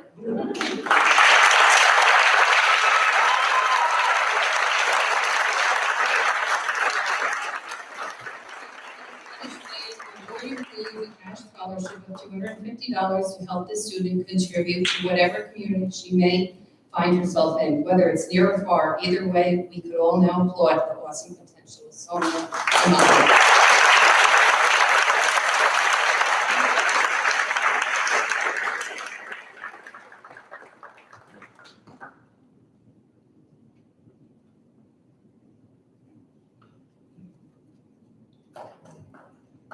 Next, I'd like to introduce Mr. Hammond, who will present the Marcine Humphrey Leo Club Scholarship for Outstanding Community Service. Mr. Hammond.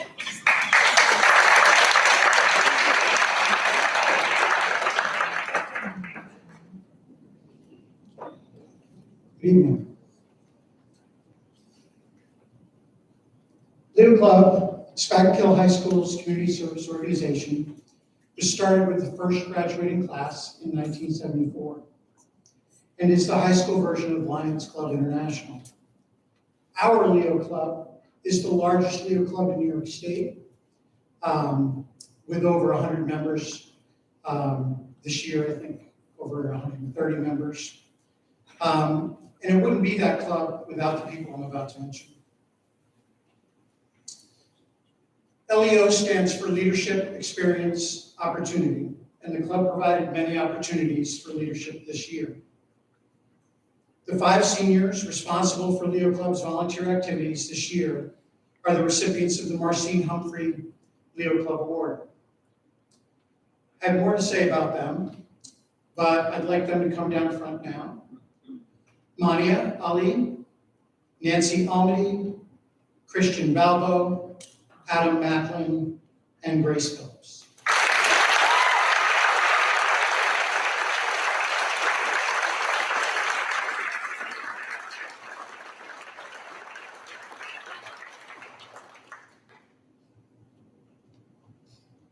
A truly awesome team. Gonna miss you guys a lot.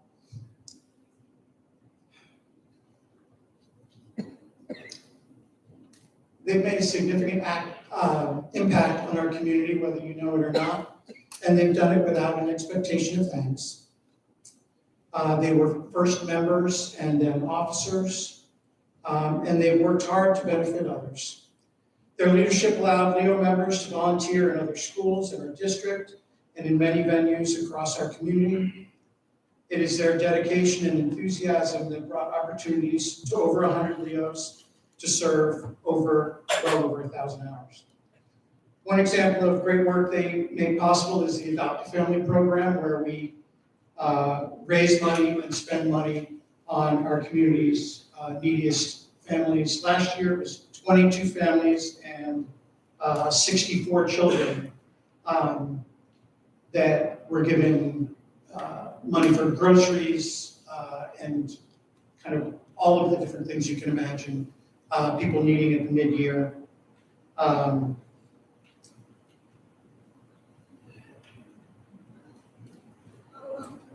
I don't know where we would have been this year without them. They came together to really build an organized team, and it's really beautiful to watch. I truly just had to get out of the way.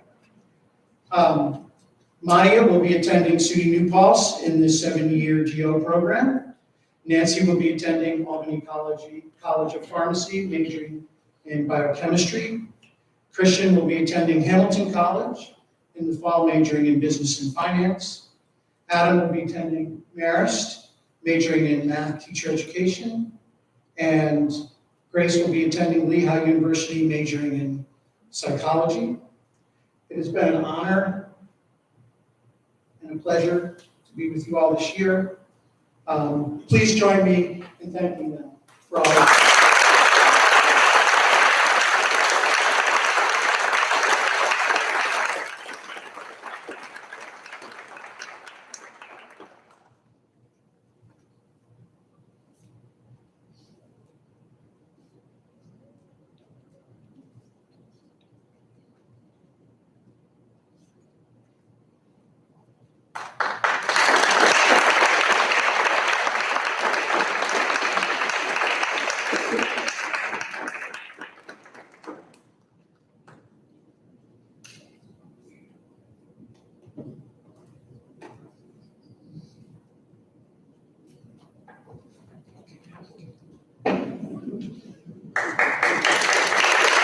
Thank you, Alan. Next, coming to the podium will be Mrs. Baker and Mrs. Nardis, who will present the SAD Awards, that stands for Students Against Disruptive Decisions.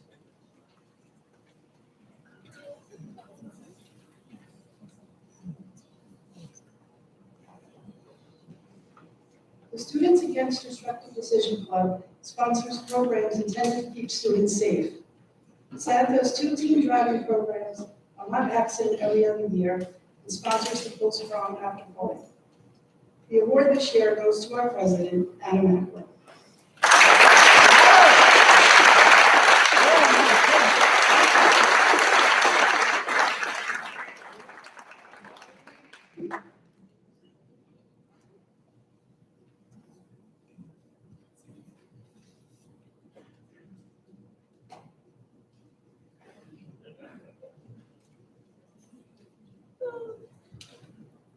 So at this time, Mr. Lewis is going to come up and he's going to present the PTSA Awards. Mr. Lewis?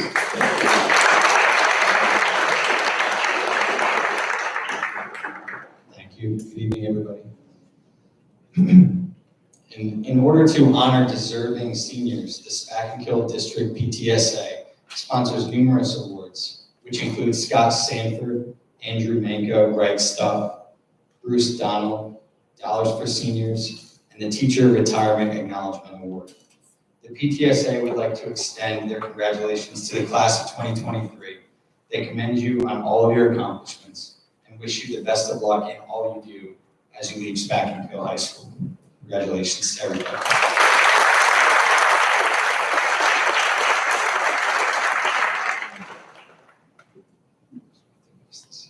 The Scott Sanford Award is our first award.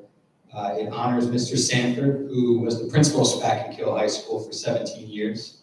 We are recognizing a student who has made our high school a better place through support and dedication to students and faculty wherever needed. I am pleased to present this award to Alexandria Joseph. Pleased to present the Scott Sanford Award, to Alexandria Joseph.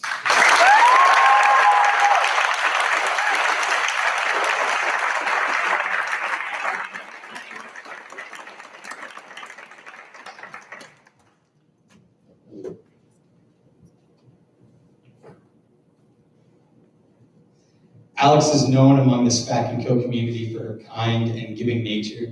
She's a natural leader whose positive attitude is appreciated by both students and faculty. Whether she is helping another student with homework or showing a new student around the building, Alex can be depended on to lend a helping hand with a smile on her face. She'll be attending SUNY Albany and plans to study pre-health. And I personally will miss her very much.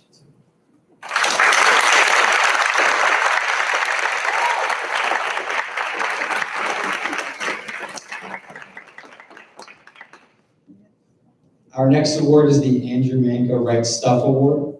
This is named after the former Spack-and-Kill teacher, principal, administrator, and superintendent, who is, and is presented to a student who has overcome significant personal obstacles during their high school career. The chosen for this recognition demonstrate what it means to have the right stuff. I am pleased to present this award to Tavon Gonzalez.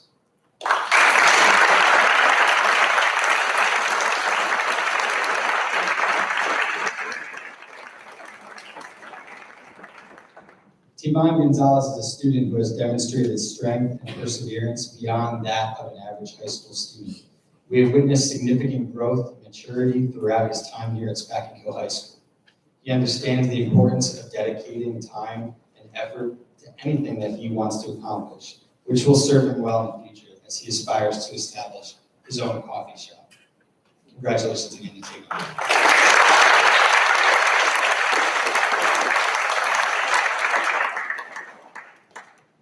The PTSA sponsors a mail-in campaign to raise funds for the Dollars for Seniors Recognition Awards. Thanks to the generous response of Spack-and-Kill community, this year we are able to present 21 awards to 21 seniors. Each senior who applied for this award was evaluated on various criteria, including academic achievement, community service, leadership, and financial need. I am pleased to present the Dollars for Seniors Recognition Award to the following students. As I call your name, please stand and hold your applause until all names are read. Mania Ali, Amelia Chapin, Madison Chirico, Jada Chirpinyango, Cole Dominic, Alexa Fernandez, Alexis Ingram, Amanda Johnson, Alexandria Joseph, Somia Kamada, Marissa Lopez, Hannah McSpadden, Natalie Muller, Stuti Patel, Nicholas Patoda, Cora Pelton, Sanad Sanawi, Alan Stabenow, Edison Sung, Nordalise Vega, and Nikki Wang.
One more round of applause.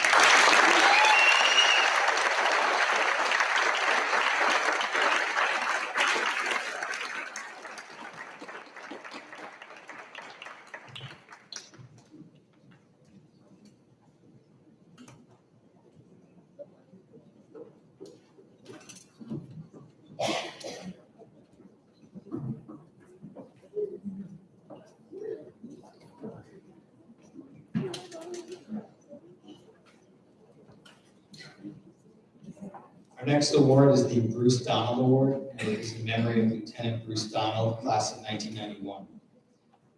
He was the first Spackenkill graduate to give his life in the service of his country. He died as an active duty combat pilot serving aboard the USS Abraham Lincoln in the Persian Gulf in September 2000 at the age of 27. Bruce was known for his many wonderful qualities and accomplishments, both while at Spackenkill and while attending the U.S. Naval Academy. Those who knew Bruce best remember his sense of humor, his kindness to others, his love of life, a good joke, and a good time, and his knack for being there when someone needed it. The PTSA gives this award to a happy, fun-loving, and caring individual who is a high achiever, strong leader, and possesses the characteristics that best exemplify Bruce's love of life and others. I'm proud to present this award to Olivia Mikhail.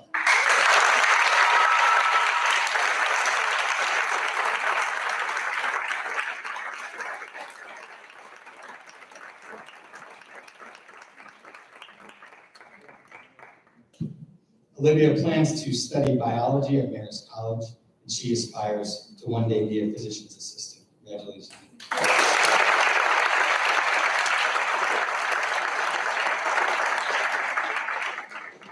Mr. Malkisher will now present the 2023 PTSA Retirement Acknowledge Award. Thank you, Mr. Lewis. The PTSA sponsors a scholarship in recognition of a retiring staff member, and each retiree selects a senior of their choice. So after 17 years of service, Ms. Tina Kumpala will be retiring. She'll certainly be missed, and we wish her all the best for future plans. So Mrs. Kumpala chose Alexa Fernandez as this year's recipient. Would you please come up?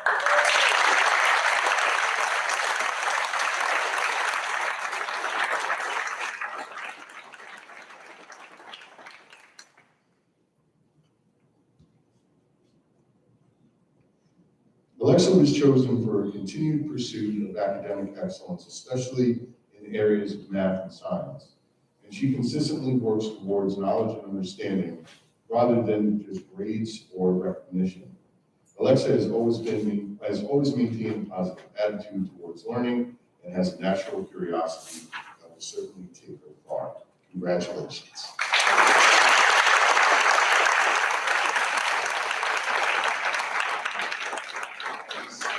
Next up, I'm going to introduce Ms. Kaczynski and Mr. Mariana, who will present the music awards.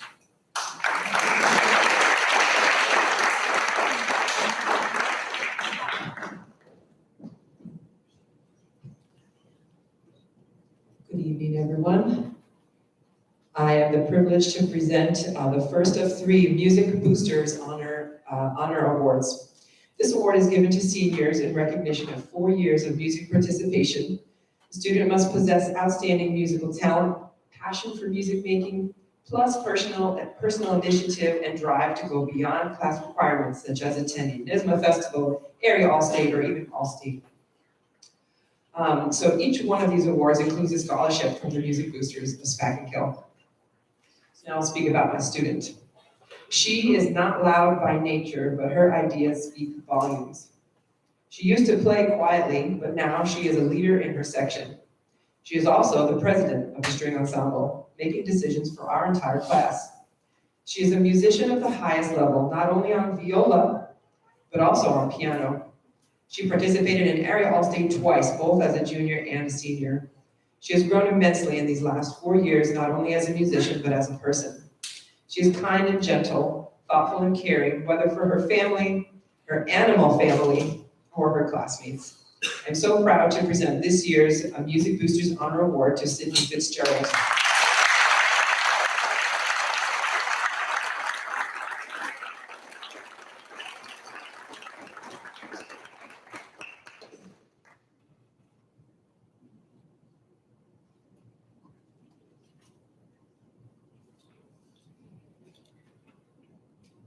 Mr. Villa could not be with us tonight, so I'll be reading in my best impersonation of who he is and how he would read, but this is what he wrote about his student that he selected. Although there are many words I could use to describe this student, a more accurate representation of who they are is by simply stating the following. This student was the very first student to ever email me. Yes, that's right. 2 weeks before school even started, they introduced themselves and welcomed me to Spack&Kill. How thoughtful, right? Beyond being respectful and kind, they are dependable, compassionate, and trustworthy. I am in constant awe of how far he goes to get the job done. As a musician, I have challenged him beyond what he's comfortable with, and although it's typically met with a sigh, he shrugs his shoulders, says, all right, and then begins to work. I am beyond proud of all the growth we've had together in the past 2 years, and nothing is more certain to me than knowing that he will work arduously to accomplish anything he desires. Please help me in congratulating the band Music Honor Award recipient, Adam Macklin.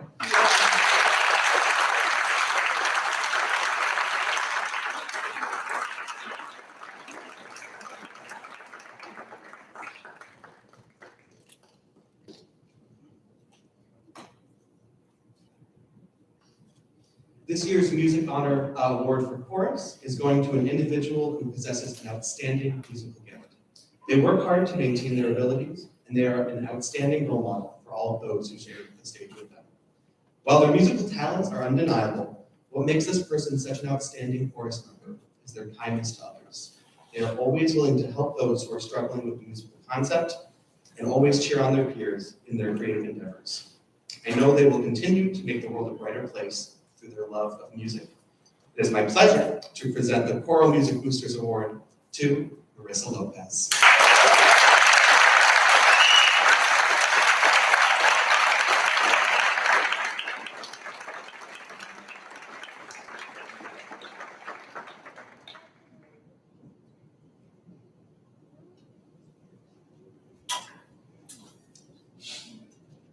The Betty Foster Barrett Award is awarded annually to a graduating senior at Spackenkill High School, having shown a concentrated interest and involvement in music throughout their high school years, including an interest and participation in music in the community. This year's Betty Foster Barrett Award is being given to an individual who has been an integral part of our music program, be it through chorus, orchestra, municipal solo festival, area all-state, or honor ensembles. This student has taken every opportunity available to them to grow as a musician. She lights up any stage she graces and has brought so much joy to our community with her dedication to her craft. I'm proud to present this year's Betty Foster Barrett Award to Nordelise Ganka.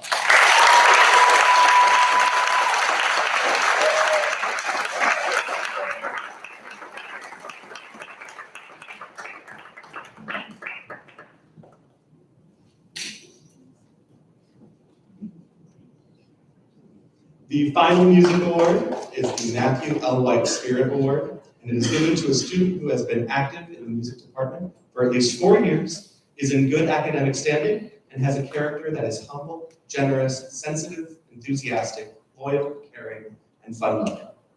This year, the Matthew L. White Spirit Award will be presented to a student who has devoted so much of their life to the Spackenkill Music Program.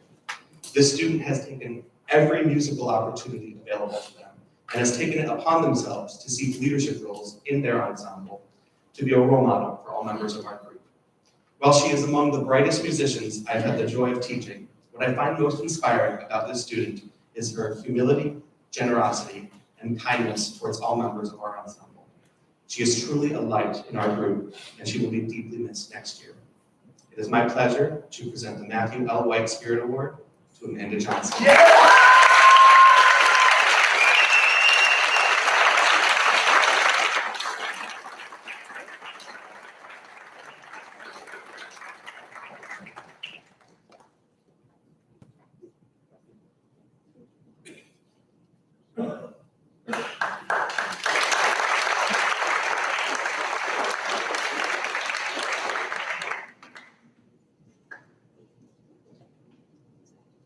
Next, I would ask the following students to please stand to be recognized. And this is for being nominated for the New York State Scholarship for Academic Excellence. Following students are Mania Ali, Stuti Patel, Jeet Chahani, and Edison Song.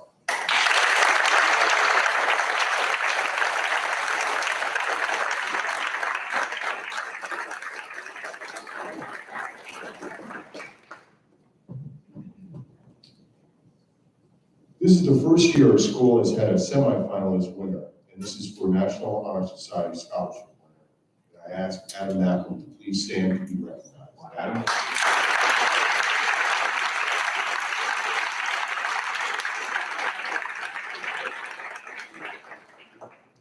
At this time, I would ask Nicholas Darcy, please join me at the podium.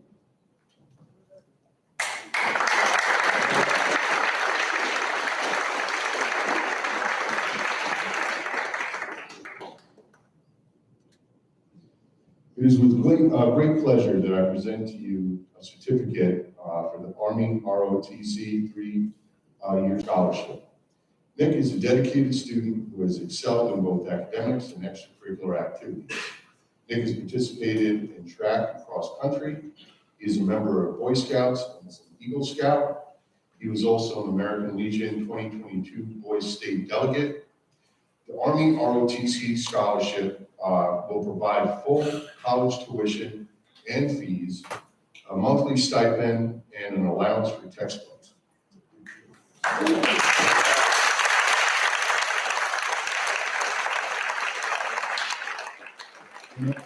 As stated in the athletic awards, Nick will be attending Niagara University in the fall, and in addition, the university will complement the Army ROTC scholarship with with full tuition for the freshman year and a complimentary room and board for the duration of 3 years. Army ROTC scholarship, and congratulations.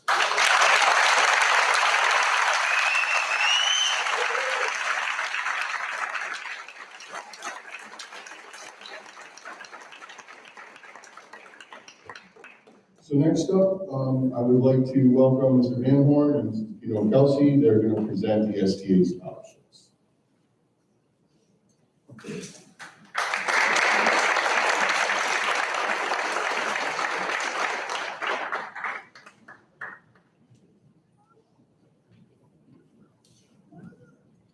evening.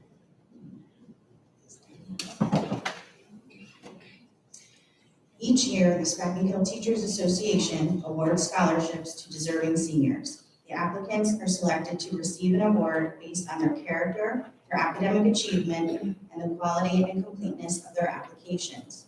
These young men and women display the kind of discipline, academic drive, and integrity that the Teachers Association, as an organization of educators, most values. As I call each name, please come forward to accept your award. Please hold your applause until all the names have been called. Mania Ali, Nevaeh Allen, Amelia Chapin, Sahafar Chowdhury, Stephen Ciencia, Nicholas Darcy, Cole Dominic, Alexa Fernandez, Hunter Gent, Amanda Johnson, Alexandria Joseph, Sonia Kamada, Adam Macklin, Hannah McSpadden, Olivia McHale, Stuti Patel, Christopher Phillips, Sanad Sahame, Kyle Schmidt, Alan Savanaugh, Edison Sung, Nikki Wang, and Tate Fishman. Congratulations.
Okay, additionally, this year, the Dutchess County United Teachers Council has given scholarship money to the STA for an outstanding graduating senior who has expressed a passion for a career in education. This year's recipient loves learning and believes the relationships that can be built and the stories that can be shared in the classroom are the most enriching. The STA is pleased to recognize Al Schmidt.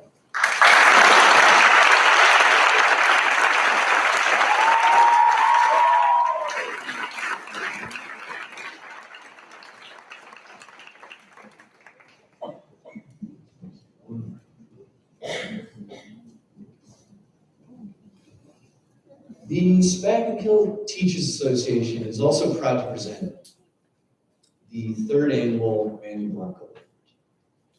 Manny was a much-loved soccer coach and middle school Spanish teacher who passed away in December of 2020 after a long illness.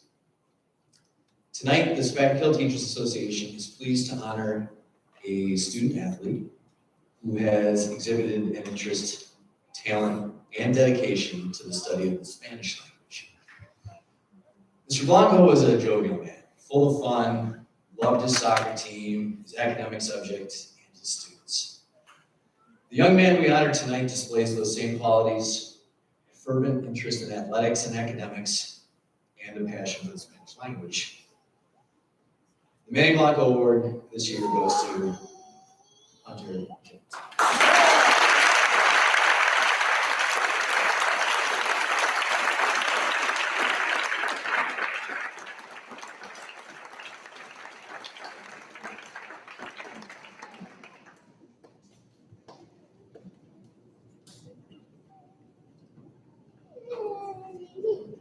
Next up, we have the Rhodes and Kiernan Scholarship. This scholarship is given to a student who's pursuing a career in the field of healthcare, wellness education, or business. I'm pleased to present this year's Rhodes and Kiernan Award. And this is for an amount of $500 to Aline Mercado. Please come up.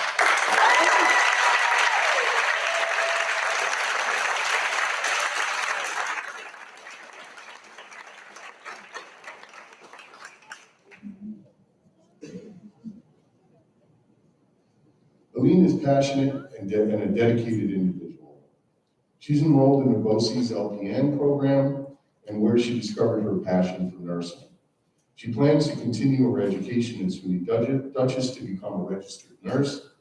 Aline values hard work and dedication and brings her warm, friendly personality wherever she goes. These qualities and more will without a doubt serve her well in the future, educational endeavors and her career moving forward. Congratulations.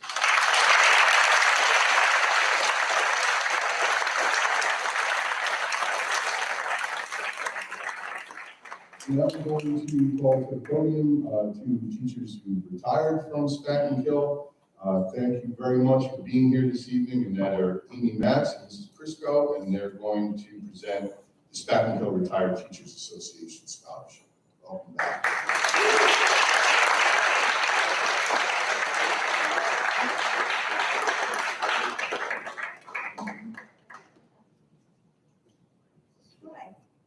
The Spack & Kill Retired Teachers Association Scholarship is awarded to an outstanding graduate who wishes to attend college to become a teacher. Having taught science at Spack & Kill for 25 years and having truly enjoyed teaching as a rewarding career, I'm pleased to award this scholarship to Adam Macklin, who will be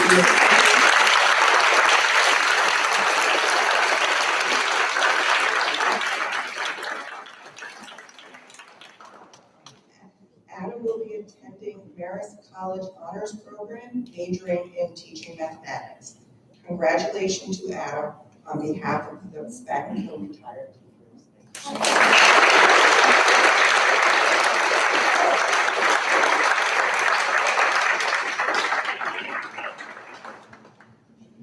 Thank you. Now I'd like to introduce Mr. Herman, who will be presenting the Gene C. and Howard C. Canal Science Scholarship. Mr. Herman.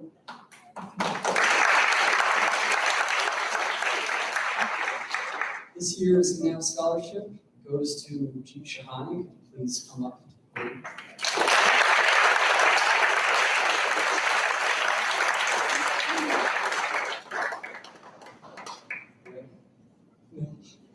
Jeet Shahani is a prime example of a quiet doer. He's fairly soft-spoken and only speaks when he needs to.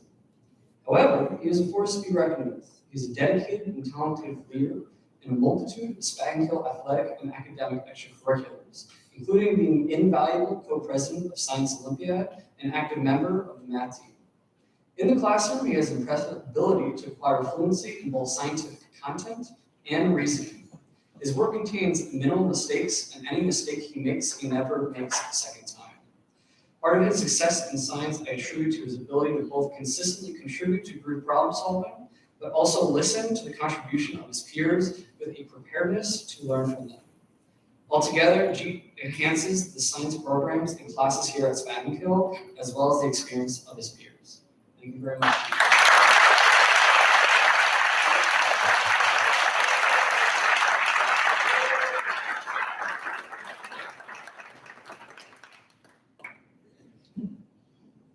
Our next scholarship is the Mark Milano Memorial Scholarship. His father regrets not being able to be here this evening personally to give the award. Mr. Milano was very dedicated to the district, and for people that have been here some time know that he was a longstanding board member of our district. So the Mark Milano Memorial Scholarship, and it's through the generosity of the community, the Rivera and Milano families, and his cousins Mark and Jessica Milano.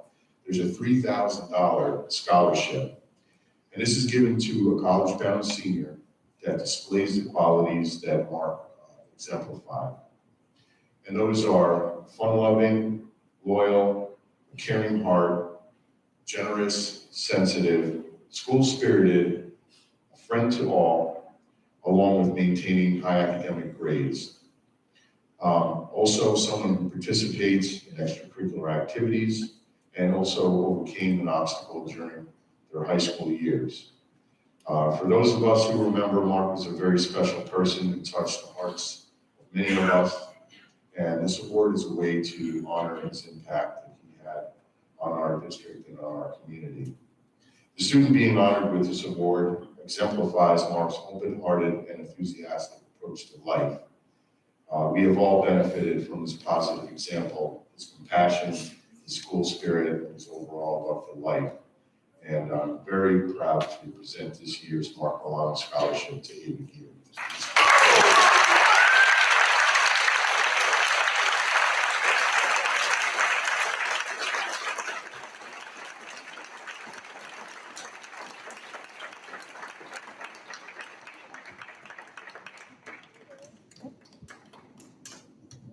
Please help me in welcoming Mrs. Stein, who will be presenting the Daniel Van Wagner Art Memorial Award.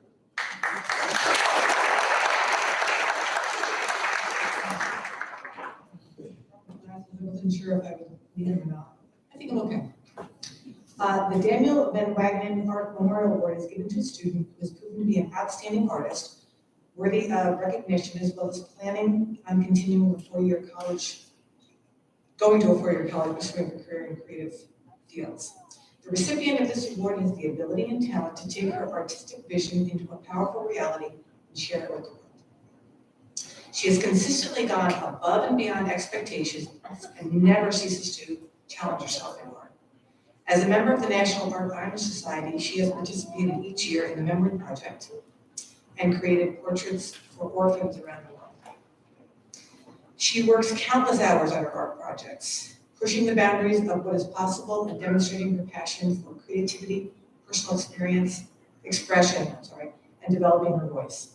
And this fall, she will be pursuing her creative dreams at the Savannah College of Art and Design. It is my pleasure and the art department's pleasure, to award this Daniel G. Van Wagner Scholarship to Madison Van Ostrand.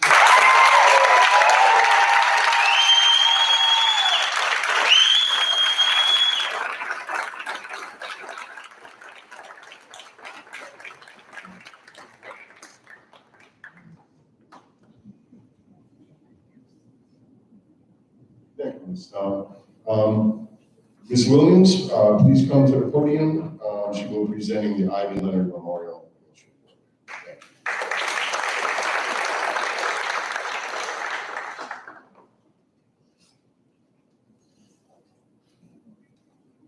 Good evening. I'm honored to present the Ivy Leonard English Award for the class of 2023. Ivy began her career in the Spackenkill Hill School District as a teacher at the Martha Lawrence Elementary School. When Todd Middle School opened, Ivy became an English teacher and English department chair.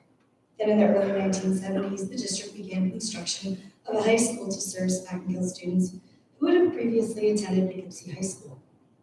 Ivy came to Spackenkill Hill High School with what would become the first graduating class of 74. Here she taught the world literature class before retiring in 1981. The award named for Ivy is typically given to a senior with excellent grades in English, but more than that, an interest that extends beyond grades to the subject itself. I've had the pleasure of working with this young man in not only our advanced placement literature and composition class, but also as a 10th grade student in our honors English class 2 years ago. I don't imagine that English is necessarily his favorite subject, but his contributions to our class are simply invaluable. He brings, often with dry humor, an innovative perspective to discussions and a clever approach to a variety of topics. His knowledge is diverse and expansive. He's intelligent and introspective, yet warm and collaborative. An expressive and skillful writer, he offers thoughtful analysis and compelling arguments with quiet enthusiasm. He is exceedingly diligent, consistent, and authentic, but also empathetic, humble, and unfailingly kind. A solid example to his peers, he is well deserving of this and any accolade. I look forward to hearing of his many successes, large and small, as he adventures ahead, leaving his indelible impression upon the world. Thank you, and my warmest congratulations to this year's recipient of the Ivy Leonard English Award, Aiden Taylor.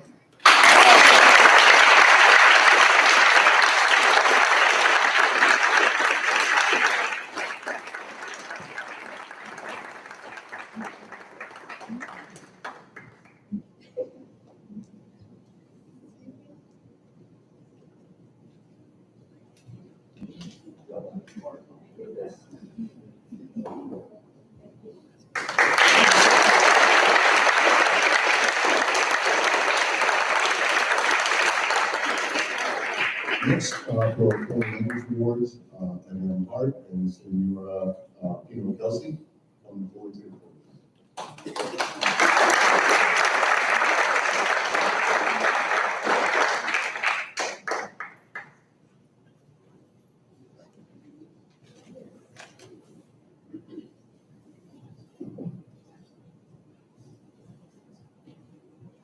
Bonsoir. The Mar Printing French Award was established more than 30 years ago to recognize the contributions to and passion for teaching French of Anita Gropper, a former French teacher and world language chairperson here at Spackman Hill many years ago. This award is given to a senior who demonstrates excellence in the study of the French language.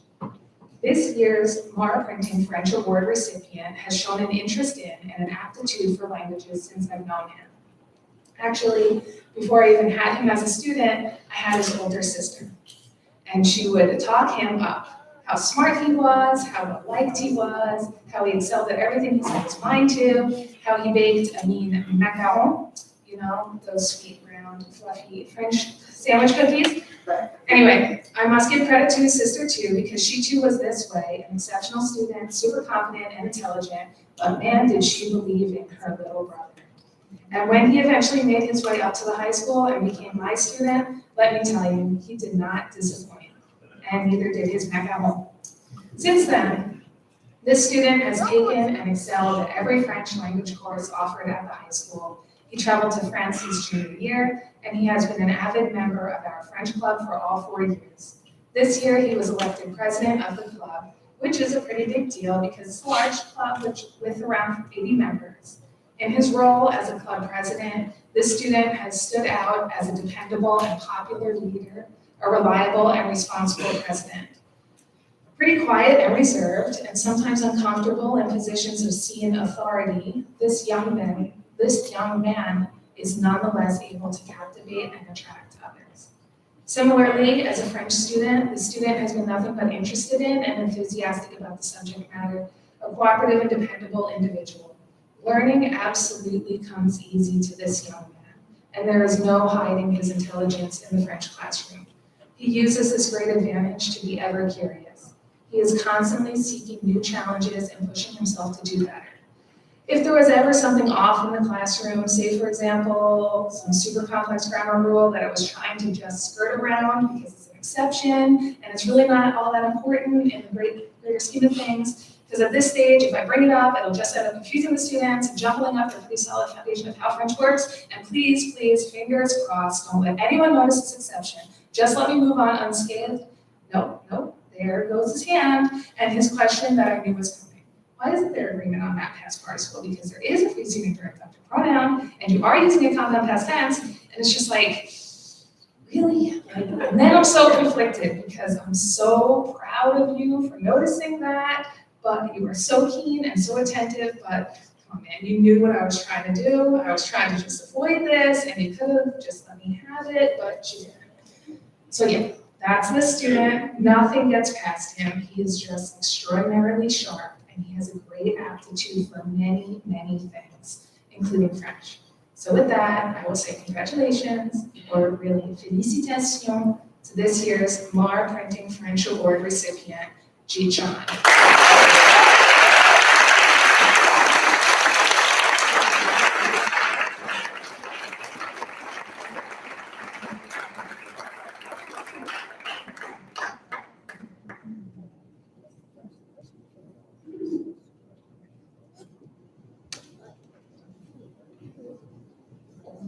I have another one. Spagnonville French Award. This goes to a student who has shown grit and perseverance in the French classroom, a student who shows natural promise and aptitude in the language, but who is also determined to improve and understand what and why and how. This year's award recipient fits this criteria to a T. Watching the student grow in the language has been a great joy of mine, much more, I'm sure, than he knows. From the onset, this young man stood out to me as a student. He is incredibly hardworking, incredibly. His work ethic is unparalleled. He has always, every single time in the 4 years that I've taught him, completed everything that he said he would. He has shown up whenever he said he would. He has always submitted every piece of optional work or extra credit assignment. Truly, I am not exaggerating. The student is very, very consistent and exact. He's reliable, conscientious. He cares. He cares about what he's learning and how he's learning, and that's special. And because of this, he has made me a better teacher. I wanted to do well and do more and push the students harder because he was so invested in the class. He put in so much effort, and I didn't want to disappoint him. In line with his desire to improve, over the years, I have come to rely on his pretty consistent weekly emails. These emails were always French content related, usually asking for clarification on something he had been looking over on his own time at home, or a could you please explain this grammar point type question, or sometimes he'd ask me to post something to Google Classroom, which I would do, and at that point, I just sit back and wait anxiously for that guaranteed follow-up email to see what I did wrong. Always politely worded though, like, that answer key you posted, number 3, is that really the right answer? And if so, why? And I go back and look at it and be like, caught me again. No, you're right, that's not the right answer, I made a mistake. He's just too good, he's so meticulous. And finally, the organization. Often in class, I would scold the other students for relying so heavily on him, telling them that his preparedness is not an excuse for them to be underprepared, that no, he doesn't owe them any favors, he doesn't have to give them a piece of paper, he doesn't have to let them copy his notes that they missed, he doesn't have to share the answers that he looked up in Google Classroom. You can look them up yourself, you get the idea. Basically, he is not your personal resource, so knock it off and do your own work. But I have a confession to make. You see, all year long, I've been having the students keep what I call a running dictionary or a personal dictionary, just a separate section in their binder with some loose leaf. And whenever we came across a word in a reading or listening or whatever, and I deemed this word important, I'd yell out, oh, that's a good one, that's a good one, that's a good word to know. They use it a lot, write that down. Put that in your personal dictionary. And for the most part, the students, they did it. I'd see them flip to the back of their binders and diligently copy down the word in English translation. But sometimes they didn't, and they missed the word. They were just not feeling especially studious that afternoon, decided it wasn't worth the effort. A poor decision, but whatever. Anyway, the bad thing about this personal dictionary idea is that because I was up at the front of the room writing the words on the chalkboard, I never kept my own personal dictionary for myself. And I got to thinking that that's a pretty valuable resource for a teacher to have for subsequent years, because these words, they repeat themselves. They show up all the time. So guess what I did? I went to that student and I did what I told the students not to do. I asked him for his copy. And here it is. Okay, look at it. It is a thing of beauty. It is numbered, it's dated, there has page numbers. It is the neatest, most complete, prettiest packet, stapled, perfect penmanship. So congratulations to a super reliable, predictable, and precise student. this year's rightful recipient of SPAC's French Award, Sanad Sahawi.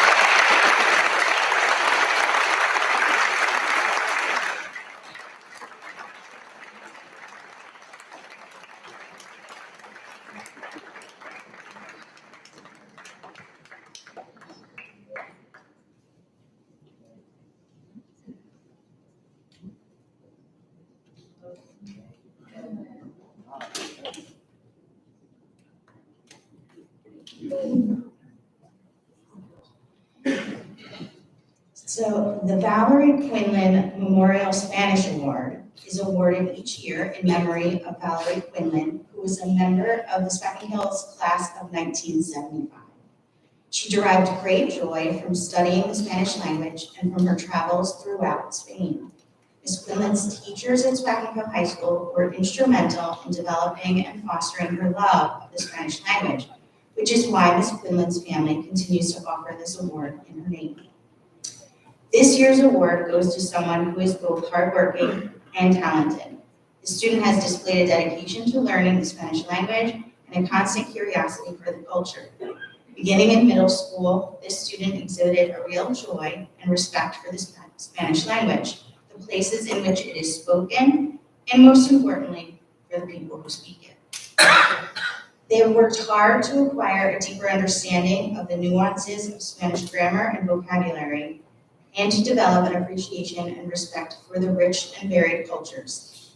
And though high grades were the result of this effort, grades never seemed to be their motivation. For 3 of their 4 years here at the high school, I've had the pleasure of being part of this journey as their Spanish teacher. In 9th grade, the students' enthusiasm was obvious and visible and loud. In junior year, I was happy to see that same spark remained. And now, as a senior, their interest and skill is even more apparent. When the rigors of the AP started to wear on everyone, including me, this student kept it in perspective. And because grades were never the motivation, they never stopped engaging.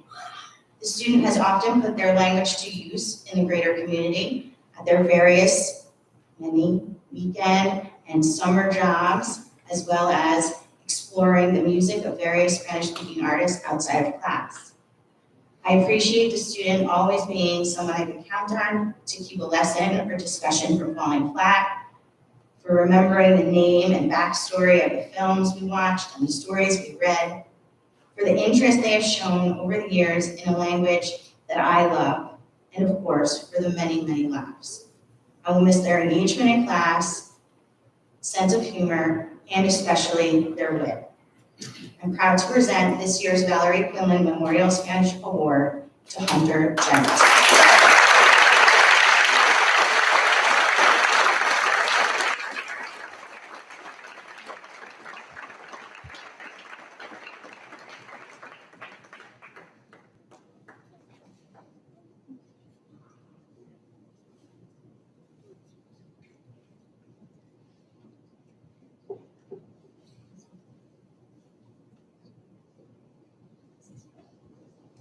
Okay, we got one more.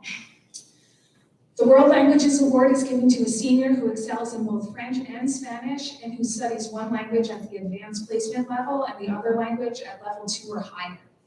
The recipient must also exhibit a consistently positive attitude in class and actively participate with valuable classroom contributions. Most importantly, the recipient of this award must display a love of both languages and intend to pursue language study at the university level. This year's award recipient has taken Spanish since 6th grade and has just completed the advanced placement course in Spanish language and culture.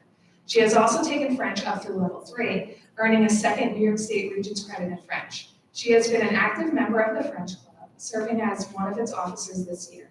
Outside of language classes and clubs, she has also been a reliable and excellent source of assistance to the department as a whole, offering her time during World Languages events such as the 5th grade student presentations, Kinder French, and the like.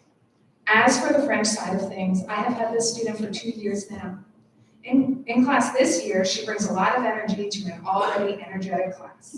She is constantly participating, offering to help out, or redirecting her classmates' focus. Even though she may feel as though I unfairly reprimand her or call out her name in a scolding tone more often than her other classmates, I hope she knows how much I value her presence in the classroom and how much joy I get from seeing how truly interested she is in French and world languages. I have taught this student in both French and Spanish class and have known her for 3 years. And from the time I met her, she's shown so much enthusiasm in class. She brings a positive attitude every day, consistently works to engage with the lesson and with other students in class, regardless of the difficulty or content. I know I can count on her to always volunteer, whether it is to read aloud or offer an opinion. She tries to improve, and most importantly, is not afraid to laugh at herself and take risks. The enjoyment that she gets from learning languages is apparent. I hope she knows how much I appreciate her participation, effort, kindness, and smile, and of course, how much she will be missed. Congratulations on this great achievement, Olivia McHale.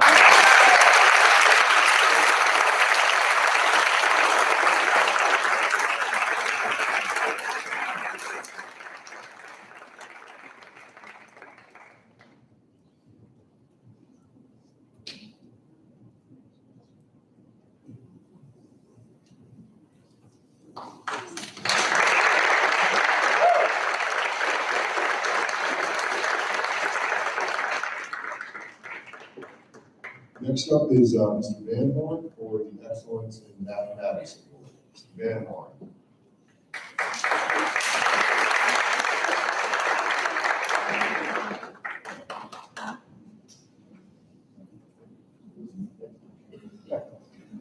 Okay, good evening. Each year, the math department presents an award to a graduating senior who has demonstrated excellence in mathematics throughout their time here in SPAC.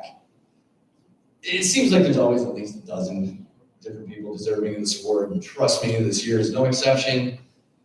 However, there is one particular student from the class of 2023 who has been absolutely crushing it, day in, day out, year after year, without fail. You've heard of him before. Folks, it is my honor to present this year's award for excellence in mathematics to Sanada. So.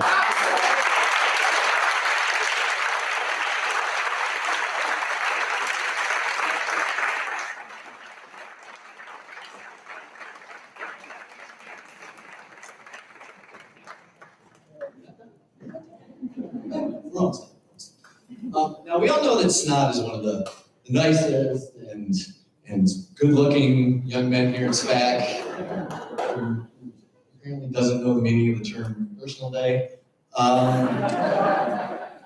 But what you may not realize is that, yeah, he's great at French, but Sanada is a full-on math machine. I mean, others come close, they do, but no one works harder than this guy. He is relentless. And the best part is that all of the extra time and effort he put in over the years really did help him reach a whole nother level. And you're such a basketball fan. I always think of it like this when I see you. I think, Sanada, you are basically the, and you need to check out the gift here. Oh, yeah, here you go, open that up. Sanada, you're basically the math class equivalent of Steph Curry just raining threes from half court.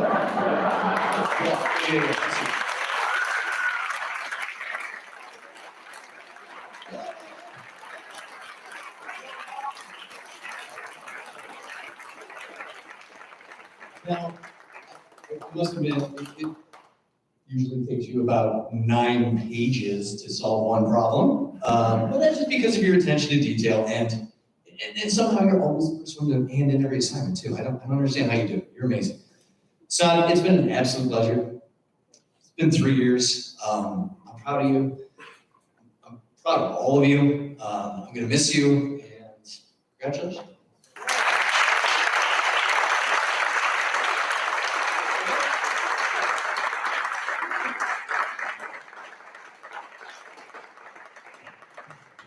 Just wanted to apologize for the people in Sanada's row. I had to put a leg workout for a while. Next up, Mr. Herman for the Excellence in Science Award. Mr. Herman.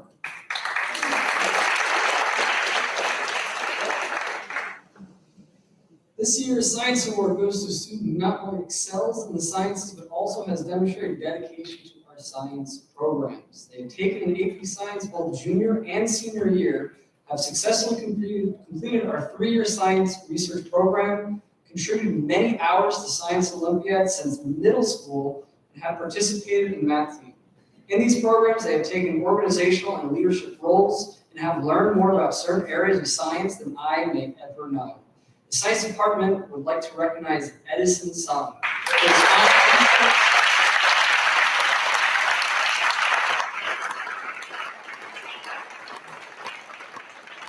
For his contributions, dedication, and achievements in our school's science programs. Thank you very much, Edison.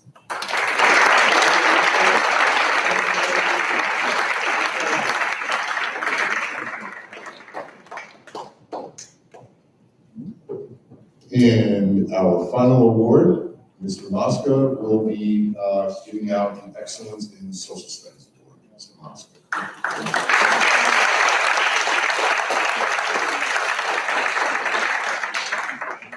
All right, best for last, I guess. So this year's Excellence in Social Studies Award goes to a young man who's been an active, engaged participant in all his social studies classes since 9th grade. Although he enjoys all history-related topics, he is especially interested in both world wars and has even been known to sport the uniform and helmet from World War I on occasion. His passion for social studies aside, he's also a great kid, and we are very excited to honor Christian Valvo.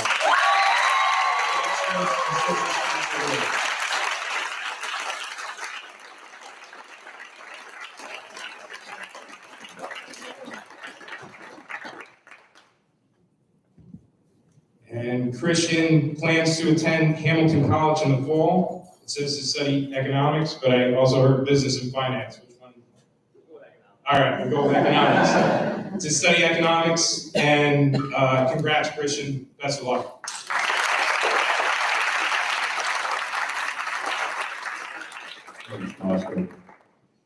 So I would like to extend my personal congratulations to each of the seniors who are recognized as their parents or guardians.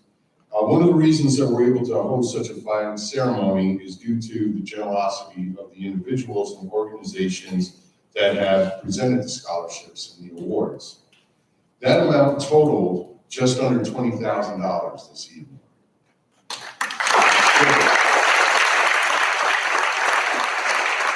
And just to the senior recipients, I know that it's a very busy time right now for you. Trust me, I know.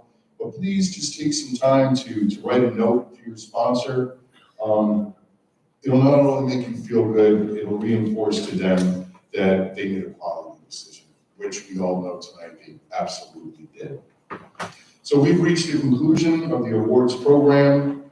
I would like to thank all the people behind the scenes, because trust me, there are quite a few. John, Matt in the sound booth, Ms. Baker in the sound booth, Mr. Cristalon, Lorraine Antonelli, Mrs. Nardis, Sherry Ulrich, and I also have to give a huge thank you to my secretary, Jen Florin, for the countless hours that she put in to make this ceremony possible, meaningful, and beautiful as it is. Congratulations to all of you. There are programs that you can receive as you leave. And one last thing I ask of all of you, say a prayer tonight for good weather on Saturday for graduation. See you later.